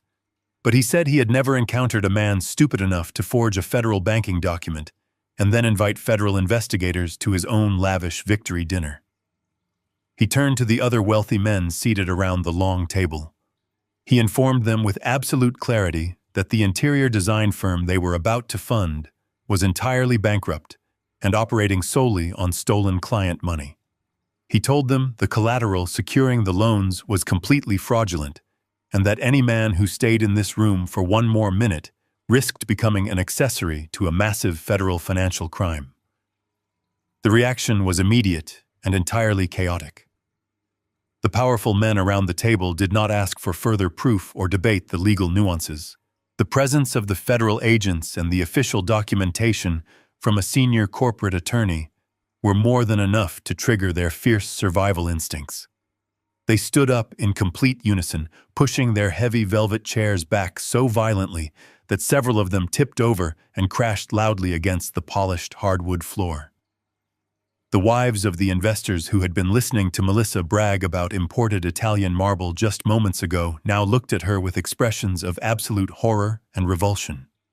They grabbed their expensive designer handbags and rushed away from the table, treating Melissa like a highly infectious disease. Melissa tried to speak. She tried to force a confident laugh and claim this was all a massive misunderstanding, a terrible administrative legal mix-up. But her voice cracked and faded into a pathetic whimper as one of the wealthy wives actively physically recoiled from her extended hand. The social destruction was instantaneous and completely irreversible. Melissa was no longer a sophisticated high society visionary. She was a publicly exposed common thief watching her entire fake life crumble into dust. Brian finally found his voice, but it was entirely the wrong one. He scrambled out of his chair, knocking over his crystal champagne flute. The expensive vintage wine spilled across the white linen tablecloth, looking exactly like fresh, dark blood spreading over snow. He chased after the lead investor, reaching out with trembling, desperate hands to grab the sleeve of the older man's suit jacket. He begged him to wait right there in the middle of the room. He pleaded with him to listen to reason, claiming he could fix the paperwork and secure entirely different funding by Monday morning. He promised the luxury hotel project was still completely viable. It was the most pathetic display of desperation I had ever witnessed in my entire life. The lead investor violently yanked his arm away from Brian's sweaty grasp. He turned around and pointed a rigid, commanding finger directly at Brian's pale face. He told Brian that he was completely blacklisted from every single financial institution in the entire state. He promised that he would personally ensure no legitimate investor ever took a phone call or a meeting from him ever again. He told Brian that his professional life was permanently over and that he should spend his remaining time finding a very good criminal defense attorney before he ended up in a federal penitentiary. The wealthy guests flooded toward the exit, desperate to escape the toxic criminal atmosphere of the private dining suite. The two federal agents stepped aside just enough to let the fleeing investors pass safely into the hallway, while ensuring Brian and Melissa remained trapped inside the room. Within 60 seconds, the luxurious executive suite was completely empty of its high society audience. The grand, elaborate celebration had been entirely hollowed out. Only the miserable wreckage remained. Overturned velvet chairs, spilled wine, discarded cloth napkins, and half-eaten plates of incredibly expensive food littered the beautiful room. The silence that fell over the suite now was the silence of a graveyard. Brian stood entirely alone in the center of the room, his brand-new tailored tuxedo looking absurd and completely out of place on a man whose entire life had just been legally and socially shattered. He looked around at the empty chairs and the ruined dinner table. He realized that every single thing he had valued, his professional reputation, his wealthy connections, his perceived social power, had evaporated into thin air. He had traded his own loyal father for a seat at a table that no longer existed. He slowly sank down onto his knees on the polished hardwood floor right in front of the spilled champagne. He buried his face in his hands and began to sob uncontrollably. It was not a quiet, dignified crying. It was the loud, agonizing wail of a man experiencing the total, absolute collapse of his reality in real time. I stood at the head of the ruined table observing the absolute devastation I had orchestrated. The silent correction was severe, but it was perfectly just. The heavy mahogany doors of the private dining suite remained slightly open after the last wealthy investor fled the room. The absolute silence inside the luxurious space was broken only by the pathetic sound of Brian sobbing on the polished hardwood floor. He remained on his knees, surrounded by the spilled vintage champagne and the overturned velvet chairs. Melissa sat frozen at the ruined table, staring blankly at the embossed gold seal on the certified letter that had just destroyed her entire life. I stood near the entrance with Stuart and the two federal agents, observing the complete collapse of my son's fabricated empire. We did not speak. There was absolutely nothing left to say. The legal trap had been sprung, and the structural damage was permanent. Then the heavy doors opened completely. The head waiter stepped into the room carrying a sleek black leather folio. He stopped abruptly, taking in the bizarre and chaotic scene in front of him. He saw the empty chairs, the ruined food, and the weeping man on the floor. He saw the federal agents standing guard by the exit. The highly trained restaurant staff usually ignored the personal dramas of their wealthy clients, but this level of devastation was unprecedented. However, the waiter had a specific job to perform. The private equity investors had ordered thousands of dollars worth of premium caviar, imported Wagyu beef, and rare vintage wines before they evacuated the premises. The restaurant required immediate compensation for the consumed goods. The waiter composed himself carefully, stepped around a pool of spilled red wine, and approached the head of the table. He placed the black leather folio gently onto the white linen tablecloth right next to the certified letter of fraud. He announced in a perfectly neutral voice that the total bill for the evening was exactly $3,400. Brian did not even lift his head from his hands. The concept of a restaurant bill was entirely meaningless to a man who was about to face decades in a federal penitentiary. But Melissa possessed a different kind of desperation. She was entirely driven by the need to maintain appearances. She could not process the massive federal crimes or the impending prison sentences. Her brain desperately latched onto the immediate physical problem in front of her. She believed that if she could just pay this bill, she could somehow regain a tiny fraction of her shattered dignity. She forced herself to sit up straight, smoothing the fabric of her expensive emerald silk gown with shaking hands. She reached for her designer handbag resting on the floor beside her chair. She pulled out a thick, heavy platinum credit card. It was the primary card tied to her interior design business, the very account she had used to funnel stolen client retainers to fund her luxurious lifestyle. She held the metal card between her perfectly manicured fingers, holding it up toward the waiter with a forced, trembling smile. She ordered him to run the card and bring her the receipt immediately.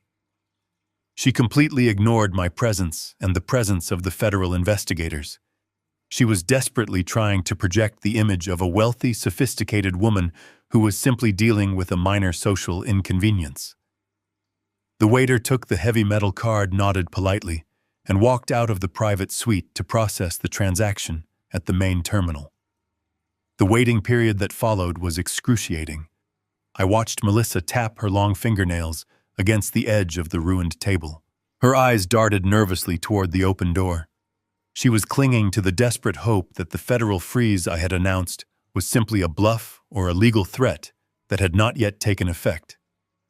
She firmly believed her platinum status would somehow override a federal mandate. I knew exactly what was happening at the main terminal. I knew the digital systems were communicating with the frozen banking servers and generating a hard, undeniable rejection. The heavy silence in the room amplified the sound of Brian's ragged breathing as he remained curled on the floor, completely broken by his own hubris. Less than 3 minutes later, the heavy doors swung open again. The head waiter returned, but he was not alone. He was accompanied by the general manager of the five-star restaurant. The manager was a tall, imposing man, wearing a severe black suit. His expression was entirely devoid of the polite deference usually reserved for their wealthy clientele. He walked directly to the head of the table and placed the black leather folio back onto the white linen. He opened it slowly. Resting inside was Melissa's heavy platinum card, sitting right next to a long red receipt printed with the words, "Transaction declined due to account freeze." The manager looked down at Melissa and stated in a cold, uncompromising tone that her primary banking institution had completely rejected the charge. He informed her that the terminal had displayed a rare code indicating a total asset lockdown.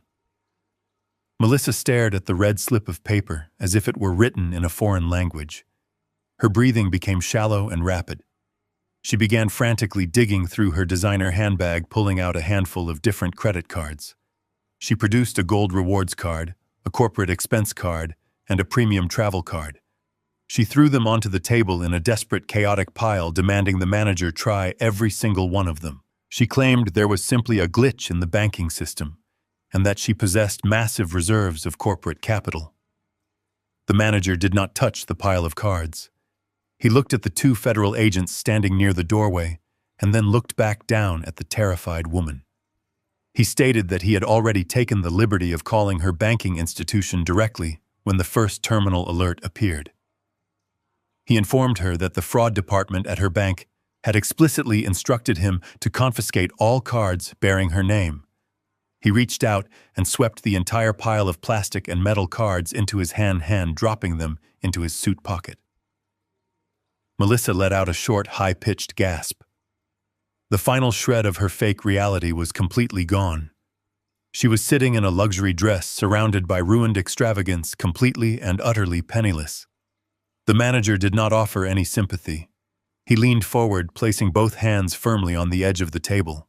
He told her that the restaurant had provided $3,400 worth of elite services and consumed goods. He stated that failing to pay for these services constituted criminal theft. He demanded an alternative form of immediate cash payment, or he would instruct his security team to contact the local police department and press formal charges before they even left the building. Brian finally looked up from the floor. His face was stained with tears, and his expensive tuxedo was ruined with spilled wine and floor wax. He looked at his wife, realizing that they did not possess a single dollar between them. They could not even afford a taxi ride home. The massive $3 million bridge loan they had celebrated was gone. The business accounts were gone. The stolen client money was gone. They were entirely bankrupt in the most public, humiliating way possible. The threat of immediate local police action for a restaurant bill piled directly on top of the impending federal indictment was the final crushing blow to his shattered psyche. I stood in silence watching the manager enforce the absolute bottom of their downward spiral. I had promised my son that the taste of victory becomes incredibly bitter when the actual bill finally arrives. He was now choking on that exact bitterness. I did not offer to pay the bill for them. I did not reach for my own wallet to save them from this final indignity. I let them sit in the absolute squalor of their own making. The federal agents stepped forward slightly, preparing to officially intervene and begin the formal process of their federal arrests. The grand illusion was dead. The silent correction was absolutely complete. Exactly 7 days had passed since the silent executive suite of the five-star restaurant. The weather matched the grim reality of my son's new existence. A relentless cold rain hammered against the tin roof of my woodworking shop.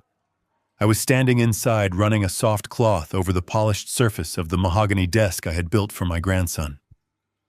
The local news over the past week had been filled with the spectacular collapse of Melissa Carter Interiors. It had not been a quiet, professional failure. It was a highly public corporate slaughter.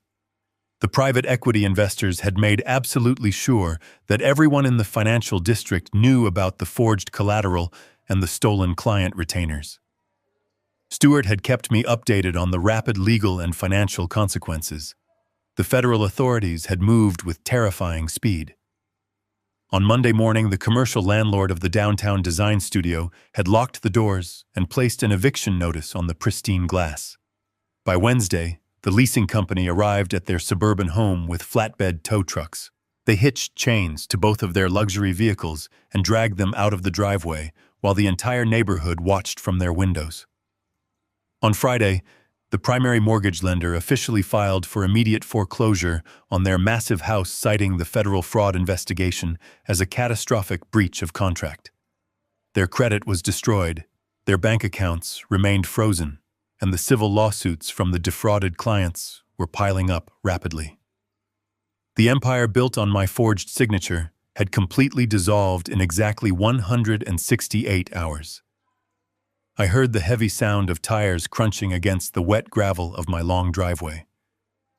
I did not expect any deliveries. I walked to the window of my workshop and looked out through the driving rain. A battered yellow taxicab was idling on the other side of the heavy iron security gates, marking the entrance to my property. The gates were securely locked. I watched the passenger side doors open. Brian and Melissa stepped out into the freezing downpour. The taxi immediately threw itself into reverse, turning around and speeding away down the rural road, leaving them entirely stranded.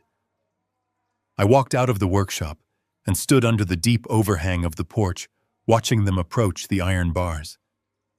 The physical transformation was staggering. They looked absolutely nothing like the arrogant, sophisticated couple who had sipped vintage champagne just a week ago. Brian was wearing a wrinkled gray hooded sweatshirt that was rapidly soaking through, sticking flat against his shoulders. He looked exhausted. Dark purple bags hung heavily under his eyes, and he had not shaved in days. He was trembling violently in the cold rain. Melissa was completely unrecognizable. She was not wearing imported silk or heavy gold bracelets. She wore a cheap plastic rain slicker. Her hair was plastered flat against her skull, and the flawless makeup she usually wore to project absolute power was entirely gone, revealing the pale, terrified face of a woman who had finally hit rock bottom. I zipped up my heavy canvas work jacket and stepped out into the rain, walking slowly down the gravel driveway. I did not rush. I let them stand there, gripping the wet iron bars, feeling the bitter cold. I reached the gate and stopped, remaining on my side of the iron barrier. I did not unlock it. I did not invite them inside out of the storm. I simply looked at them. Brian gripped the metal bars so tightly his knuckles turned white. He looked at me with wild, desperate eyes. He did not issue any arrogant commands or demand respect. He opened his mouth, and the very first sound that came out was a pathetic, broken sob. He pressed his face against the wet iron. He begged me to open the gate. He pleaded for just 10 minutes of my time, claiming they had absolutely nowhere else to go. He said the federal prosecutors were threatening them with 20 years in a maximum security prison unless they could produce the millions of dollars they had stolen from the design clients. He cried that all of their wealthy friends had completely abandoned them. The people they had so desperately tried to impress at the graduation party, the people they had deemed special enough to attend while excluding me, had blocked their phone numbers and locked their doors. They were entirely toxic. Melissa pushed her way to the front, crowding the space next to Brian. The woman who had laughed at my work boots and offered me a $50 gift card was now openly weeping. She pushed her hands through the gaps in the iron bars, reaching out toward me in a desperate, grasping motion. She begged me to forgive her. She claimed she had been incredibly foolish and blinded by the pressure of running a high-profile business. She cried that she never meant to hurt me, and that she always respected my simple, honest life. The lie was so transparent it was almost physically sickening. She did not respect my life. She only respected the massive fortune sitting in the blind trust she had recently discovered during the federal investigation. Brian interrupted her, his voice cracking loudly over the sound of the falling rain. He brought up the blind trust. He told me he knew about the massive fortune Stuart was managing. He completely dropped any pretense of wanting to repair our relationship and went straight for the money. He begged me to authorize a release of funds. He claimed that $3 million was nothing to me, just a tiny fraction of my total wealth. He swore on his life that if I just paid off the defrauded clients and hired an elite criminal defense team to make the federal charges disappear, he would spend the rest of his life making it up to me. He promised to visit me every single week. He promised to be the perfect devoted son. He was trying to sell me the exact same fake loyalty he had used to steal my land. They stood in the freezing mud, pouring out a torrent of desperate promises and pathetic apologies. They offered to clean my workshop. They offered to cook my meals. They offered to humiliate themselves in any way I required if I would just sign a check and save them from the terrifying reality of federal prison. The sheer volume of their begging echoed against the surrounding trees. They firmly believed that because I was an older man, because I was a father, I possessed an infinite reservoir of unconditional weakness they could exploit. They thought the biological tie between us would eventually force me to capitulate. They assumed the sight of them shivering and crying in the rain would break my resolve and wipe away the fact that they had meticulously forged my signature to leave me homeless. I stood in the rain, completely unmoved. I did not feel a single drop of pity. The people standing on the other side of the gate were not my family. They were ruthless financial predators who had simply run out of victims. The tears running down their faces were not tears of genuine remorse. They were not crying because they regretted their terrible actions or because they felt guilty for betraying me. They were crying entirely because they had been caught. They were crying because the consequences of their massive fraud had finally arrived, and they lacked the strength to face them. I watched the cold rain wash the remaining traces of their fake elite lives into the mud at their feet. I let them beg until their voices grew hoarse and their desperate promises faded into exhausted, pathetic whimpers. I listened to the entire performance, and then I prepared to deliver my final verdict. The freezing rain continued to beat relentlessly against the thick iron bars of the heavy security gate. I stood motionless under the downpour and waited until my son and his wife had completely exhausted their vocal cords. Their desperate whimpers and pathetic apologies slowly faded into the loud ambient noise of the storm. They stared at me through the wet metal bars with wide, terrified eyes, waiting for the unconditional, paternal rescue they had always taken for granted. I looked at Brian standing knee-deep in the freezing mud, wearing a soaked hooded sweatshirt that clung tightly to his shaking frame. I looked at Melissa shivering violently beside him, wrapped in a cheap, transparent plastic rain slicker that offered absolutely no protection from the biting cold. I observed their complete physical and social degradation. I did not feel a single ounce of the parental guilt they were trying so desperately to weaponize against me.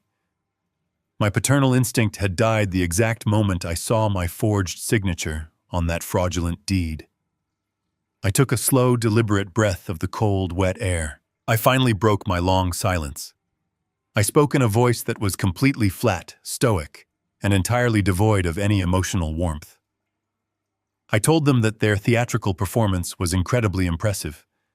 I told them they possessed a remarkable, profound talent for playing the helpless victim, right after completely destroying their own lives. I addressed Brian first. I looked directly into his bloodshot, panicked eyes. I told him that I had listened very closely to his pathetic apologies and his grand, desperate promises of future loyalty. I told him that he was speaking to me right now as if he had simply made a minor bad business investment or a foolish, youthful mistake. I forcefully and coldly corrected his massive delusion. I reminded him that he did not make a mistake. He executed a highly calculated, deeply malicious, and perfectly planned federal financial crime. I described the exact psychological process required to forge my signature on a government document. I told him I knew he had spent countless hours sitting at his expensive mahogany desk practicing the exact loops and sharp angles of my handwriting. He had studied my personal identity specifically so he could completely erase my financial existence. He had walked into a title loan office and willingly signed away the 60 acres of pristine land I had spent my entire adult life working grueling hours to secure. He had actively and consciously chosen to leave his own father completely homeless just to cover up the massive criminal debts his wife had accumulated. I told him that a man who is capable of that level of profound, calculated betrayal does not possess a soul worth saving. Then I turned my absolute attention to Melissa. She flinched physically under my cold, unyielding gaze. I reminded her of the phone call from exactly 2 weeks ago. I reminded her of the sharp, condescending laugh she had let out when she informed me I was not wealthy or special enough to attend my own grandson's college graduation celebration. I reminded her of the exact moment she stood inside her completely bankrupt design studio, surrounded by stolen luxury furniture, and proudly handed me a $50 gift card to a cheap roadside diner. I told her that she had built her entire fake identity on looking down at honest working-class people like me. She had spent a decade actively mocking my calloused hands, my faded green flannel shirts, and my old rusted pickup truck. I told her it was deeply poetic and perfectly just that she was now standing in the freezing mud, begging for a massive financial handout from the exact same man she had treated like absolute garbage. I told her that her tears and her fake apologies meant absolutely nothing to me, because they were born entirely out of raw financial terror and not a single shred of genuine human remorse. Brian gripped the wet iron bars even tighter, shaking them weakly in a final desperate attempt to interrupt my verdict. He cried out about the blind trust again, begging me to just sign a single piece of papers to release the $3 million they needed.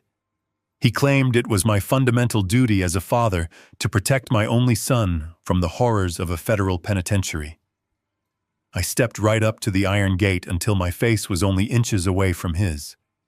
I told him the absolute, undeniable truth about the Carter Holdings Master Trust. I explained that I had built that financial fortress 10 years ago specifically to protect him from his own greed. I had seen the early warning signs of his deep entitlement and his toxic obsession with fake wealth. I hid my $40 million because I wanted to force him to build a legitimate, meaningful life with his own 2 hands. I wanted him to learn the true value of honest labor and personal integrity. I told him that opening the trust now and paying off his massive criminal debts would completely destroy the entire core purpose of my life's work.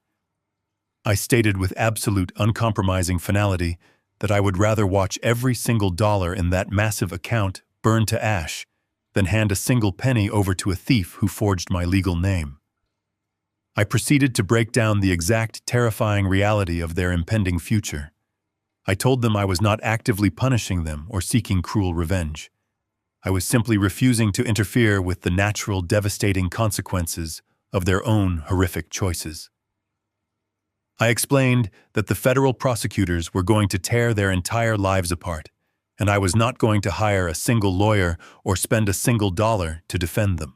I told them the civil courts were going to strip them of every single asset they had ever falsely claimed to own.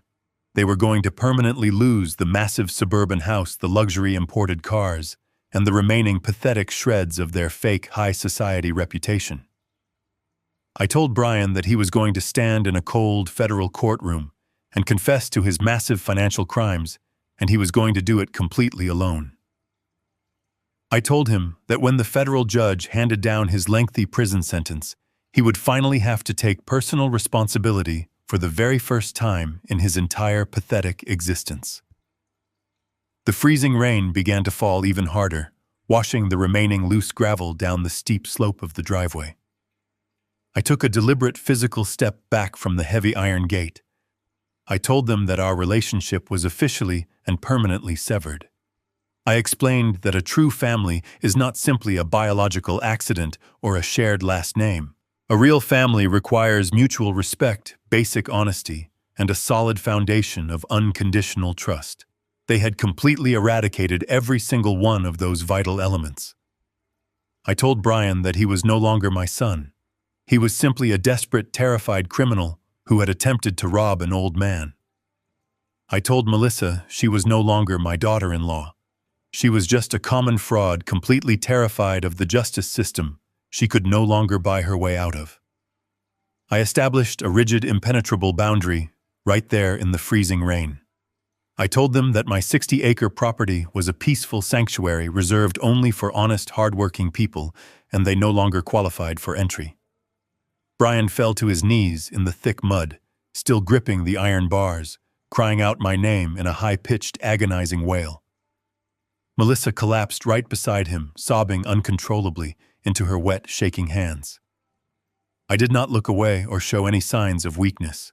I watched them break completely under the crushing weight of their own actions. I raised my right hand and pointed a single calloused finger down the long, empty rural road behind them. I delivered my final, uncompromising order. I commanded them to turn around, walk away from my security gates, and never return to my property for the rest of their natural lives. I told them that if they ever attempted to contact me again, if they ever sent a single letter, made a phone call, or showed up at my border, I would immediately have the local authorities arrest them for criminal trespassing and targeted harassment. I stated clearly that my absolute silence was the only gift they were ever going to receive from me again. I turned my back on them without another word. I walked slowly and steadily up the gravel driveway, heading back toward my warm, dry woodworking shop. I heard their desperate screams echoing through the trees behind me, begging me to come back, begging for a mercy they absolutely did not deserve. I did not break my stride or look over my shoulder. I walked inside my shop, closed the heavy, solid wooden door, and locked the deadbolt firmly into place, sealing them outside in the cold, dark storm forever. The heavy storm that washed my son away finally broke just before dawn. The morning sun rose over the tree line, casting a bright, clean light across my 60-acre property. The air smelled of wet pine needles and damp earth. I spent the early hours of the morning sweeping the dead leaves off the front porch and organizing the heavy steel tools inside my woodworking shop. The profound silence of the rural landscape felt completely different today. It was no longer heavy with the suffocating anticipation of a conflict. It was the deep, absolute peace that only follows a necessary destruction. I was standing at my workbench, running my calloused hand over the smooth mahogany wood, when I heard the distinct sound of a vehicle engine turning off the main paved road and crunching onto my gravel driveway. I did not expect any visitors. I wiped my hands on a clean cotton rag and walked out of the shop, stepping into the cool morning air. I looked down the long slope of the driveway toward the heavy iron security gates. A bright yellow city taxi was parked right outside the barrier. The bright artificial color looked completely out of place against the backdrop of the deep green forest. I watched the driver pop the rear trunk. The passenger door opened, and a tall young man stepped out onto the wet gravel. It was my grandson, Cameron. He was not wearing the expensive designer clothes his mother had always forced him to wear for their high society photographs. He was wearing a simple faded canvas jacket, heavy denim jeans, and a pair of sturdy leather work boots. Cameron walked to the back of the taxi and pulled out two large, heavy canvas duffel bags. He did not look angry or panicked. He moved with a quiet, deliberate purpose. He paid the driver through the open window and stepped back. The yellow taxi executed a sharp turn and drove away down the rural road, leaving Cameron standing entirely alone outside my locked gates. He did not shout my name or rattle the iron bars the way his father had done just yesterday. He simply picked up his heavy bags, walked up to the gate, and waited patiently. He knew I was there. He respected the boundary I had established, and he possessed the dignity to wait for my permission to approach. I zipped up my heavy canvas jacket and began the long walk down the gravel driveway. Every step I took brought the sharp reality of the situation into focus. My son had raised this boy in a house completely built on massive lies and stolen money. Cameron had grown up surrounded by the toxic illusion of immense wealth and social superiority. I had kept my distance for years, specifically, to avoid the suffocating arrogance of his parents. I did not know what kind of man the boy had truly become. I reached the iron gate and stopped. I looked at Cameron through the thick metal bars. He looked exhausted. The physical toll of the last week was clearly visible on his face, but his eyes were completely clear and steady.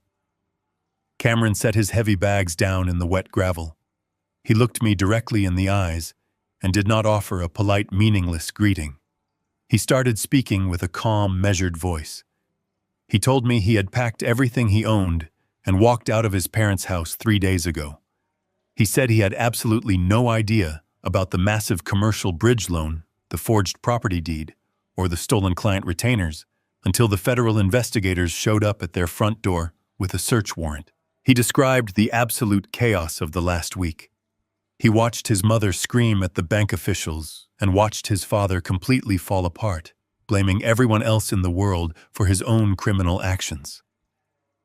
Cameron took a deep breath and addressed the deepest betrayal first. He brought up the graduation party at the exclusive country club. He told me he had begged his parents to invite me. He wanted his grandfather there to see him celebrate his architectural degree. His parents had flatly refused, claiming I was too busy with my rural life to attend.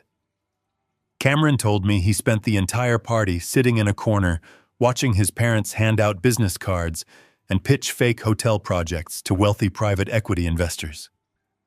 He realized that night that the party was never about celebrating his hard work. It was a calculated networking event, and he was nothing more than a convenient prop used to secure their fraudulent commercial loans. He told me that when the truth finally came out, when he saw the foreclosure notices and realized his entire life had been funded by stolen client money, he felt a profound, sickening disgust. His father had actually demanded that Cameron help them hide their remaining valuable assets from the federal authorities. Brian wanted his own son to become an active accomplice to his massive financial fraud.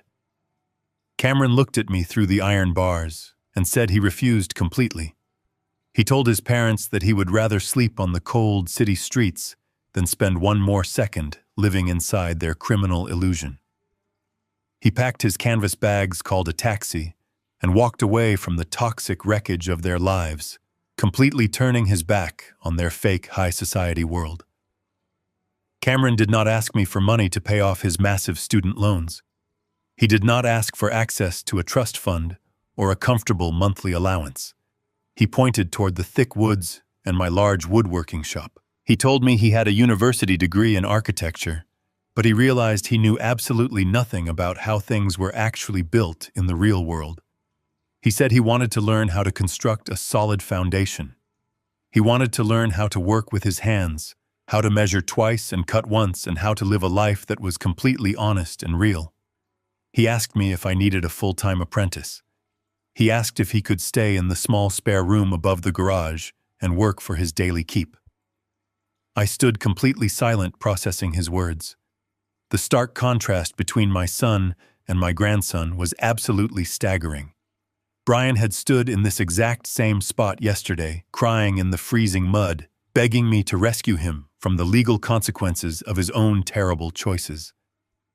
Brian wanted unearned wealth and a total escape from personal responsibility. Cameron was standing here today, standing tall and composed, asking only for an opportunity to work hard and learn the true value of integrity. He had navigated through the absolute worst kind of toxic parenting and somehow emerged with a clean, honest soul. He had chosen the difficult path of truth over the comfortable path of lies. I reached into my pocket and pulled out the heavy brass key to the security gate. I did not say a single word. I simply slid the key into the heavy iron lock and turned it. The mechanism clicked loudly in the quiet morning air. I pushed the heavy metal gates open wide, breaking the absolute boundary I had established yesterday. I stepped aside and motioned for him to enter my property. Cameron picked up his heavy canvas bags and walked through the open gates, leaving the fake outside world completely behind. I locked the gate securely behind him. The silent correction had completely removed the rot from my family tree, but it had also perfectly preserved the only branch that was actually capable of bearing real fruit. We began the long walk up the gravel driveway together, ready to start building a completely honest future. We walked side by side up the long gravel driveway, leaving the heavy iron gates far behind us. The morning sun was climbing higher into the clear blue sky, rapidly warming the cool air and drying the muddy ground where my son had knelt just 24 hours prior. Cameron carried his 2 heavy canvas duffel bags without complaint. His breathing was steady, and his posture remained completely straight. I led him past the main house and directed him toward the detached garage. A sturdy wooden staircase on the exterior wall led up to a modest apartment nestled directly under the pitched roof. I walked up the steps ahead of him and pushed the solid wooden door open. The space inside was clean, simple, and entirely functional. It held a basic iron bed frame, a small wooden dresser, and a quiet view of the surrounding forest. It lacked the imported crystal chandeliers and the expensive Italian marble he was accustomed to, but it possessed something far more valuable. It offered absolute peace and the quiet dignity of a space earned through honest intention. Cameron dropped his heavy bags onto the braided rug. He looked around the small room and let out a long, slow breath. The tension that had been gripping his shoulders for the past week seemed to instantly evaporate. He looked at me and offered a sincere, quiet thank you. I nodded and told him to come back downstairs when he was ready. I walked back out into the bright morning light and headed straight toward my woodworking shop. I unlocked the heavy deadbolt and pushed the wide doors open, letting the fresh air circulate through the dusty room. The familiar, comforting scent of raw timber, boiled linseed oil, and metal shavings filled my lungs. This was my sanctuary. This was the place where raw materials were transformed into items of lasting value through patience and dedicated physical effort. I walked over to the center of the room where a large canvas tarp draped heavily over a massive object. I waited there, listening to the sound of the birds singing in the old-growth oak trees outside. A few minutes later, I heard the crunch of gravel approaching the open doors. Cameron stepped inside the shop.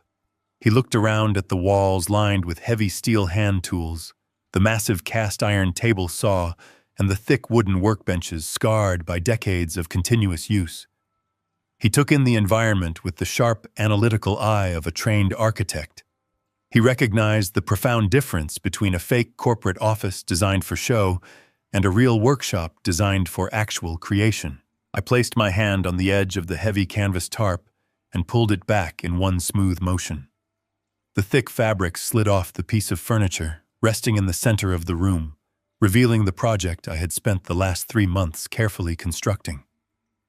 The morning sunlight streamed through the open doorway and caught the deep, rich red and brown tones of the solid mahogany wood. It was a massive traditional executive desk built entirely by hand. The surface was incredibly smooth, polished to a glass-like finish that reflected the light with a warm, natural glow. The drawers were perfectly flush with the frame fitted with hand-cut dovetail joints that required absolute precision and immense patience to execute properly. The legs were thick and sturdy, designed to bear significant weight and stand firmly rooted to the floor. It was a piece of furniture built to last for generations. It was the exact opposite of the cheap disposable illusions his parents had constructed. Cameron walked slowly toward the desk. His eyes were wide with genuine appreciation. He ran his hand gently along the polished front edge, feeling the solid, unbroken grain of the ancient mahogany tree. He leaned down to inspect the complex joinery, marveling at the seamless transition between the different pieces of wood. He recognized the hundreds of hours of grueling physical labor and intense focus required to build something of this magnitude. I stood beside him and told him the history of the wood. I explained that I had purchased this specific mahogany timber over a decade ago, saving it for a project that truly mattered. I told him I started planning the dimensions and cutting the first boards the exact same week he began his final semester of architectural school. I explained that a man entering a challenging profession needs a solid foundation to work upon. He needs a space where he can sit down, organize his thoughts, and build his own future based on hard work and honest calculations. Cameron stood up straight and looked at me, his eyes shining with a deep, unspoken emotion. He realized that while his parents were busy planning a massive fake graduation party to impress wealthy investors, I had been standing alone in this dusty workshop, quietly building a monument to his actual achievement. I reached into the front pocket of my faded denim jeans. I pulled out a small, heavy ring holding 3 polished brass keys. I held the keys out toward him, resting them in the palm of my calloused hand. I told him that these keys unlocked the deep side drawers of the mahogany desk. I explained that the desk now belonged entirely to him. It was my official graduation gift. I told him it was the first piece of furniture for his new life.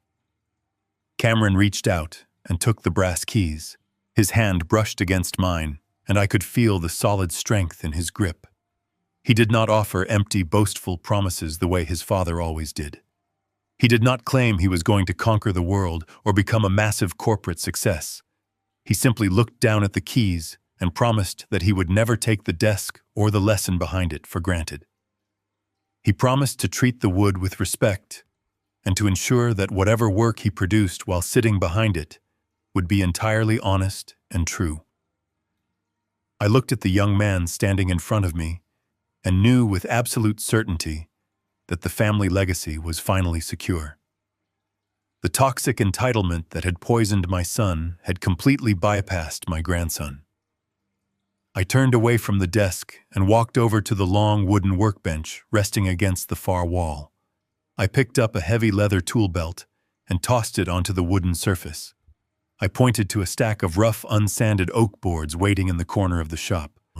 I told Cameron that the desk was his, but the small apartment above the garage required payment through daily sweat and blistered hands. I instructed him to grab a sanding block and start smoothing down the rough edges of the oak timber. I told him we had a long day of hard work ahead of us, and we were going to start entirely from the beginning. Cameron smiled a genuine, relaxed smile. He slipped the brass keys safely into his pocket and walked over to the workbench. He picked up the heavy sanding block, feeling the coarse grit against his palm. He took his place beside me at the wooden bench, and we began to work together in comfortable, productive silence. The rhythmic sound of the sanding block scraping against the raw oak filled the quiet workshop. It was the sound of a completely new chapter. The massive storm of federal fraud, fake wealth, and profound family betrayal was completely over. The silent correction had removed the destructive elements from my life and left behind only what was real and enduring. I had lost a son to the corrupting influence of unearned arrogance, but I had gained a grandson who possessed the quiet strength to build a legitimate, meaningful life. We stood side by side in the dusty, sunlit room, surrounded by the smell of raw wood and the promise of a truly honest future. The old toxic legacy was completely dead, and a new, respectful foundation had finally been established. The ultimate lesson of this story is that true wealth is never measured by the brand of a tailored suit or the size of a rented crystal chandelier. It is measured entirely by the integrity of your daily actions and the solid strength of the foundation you build with your own two hands. Blood alone does not forge a family, it simply provides an opportunity to create one. When that opportunity is deliberately squandered through massive greed and calculated deceit, those biological bonds must be ruthlessly severed to protect what is actually real. A life built on the shifting sands of stolen money and arrogant lies will always inevitably collapse, but a legacy carved from honest physical labor and mutual respect will stand completely unbreakable against any storm. If you believe that true respect is earned through unwavering honesty rather than simply demanded by shared blood, leave a comment sharing your own experience and subscribe to the channel for more stories of absolute justice.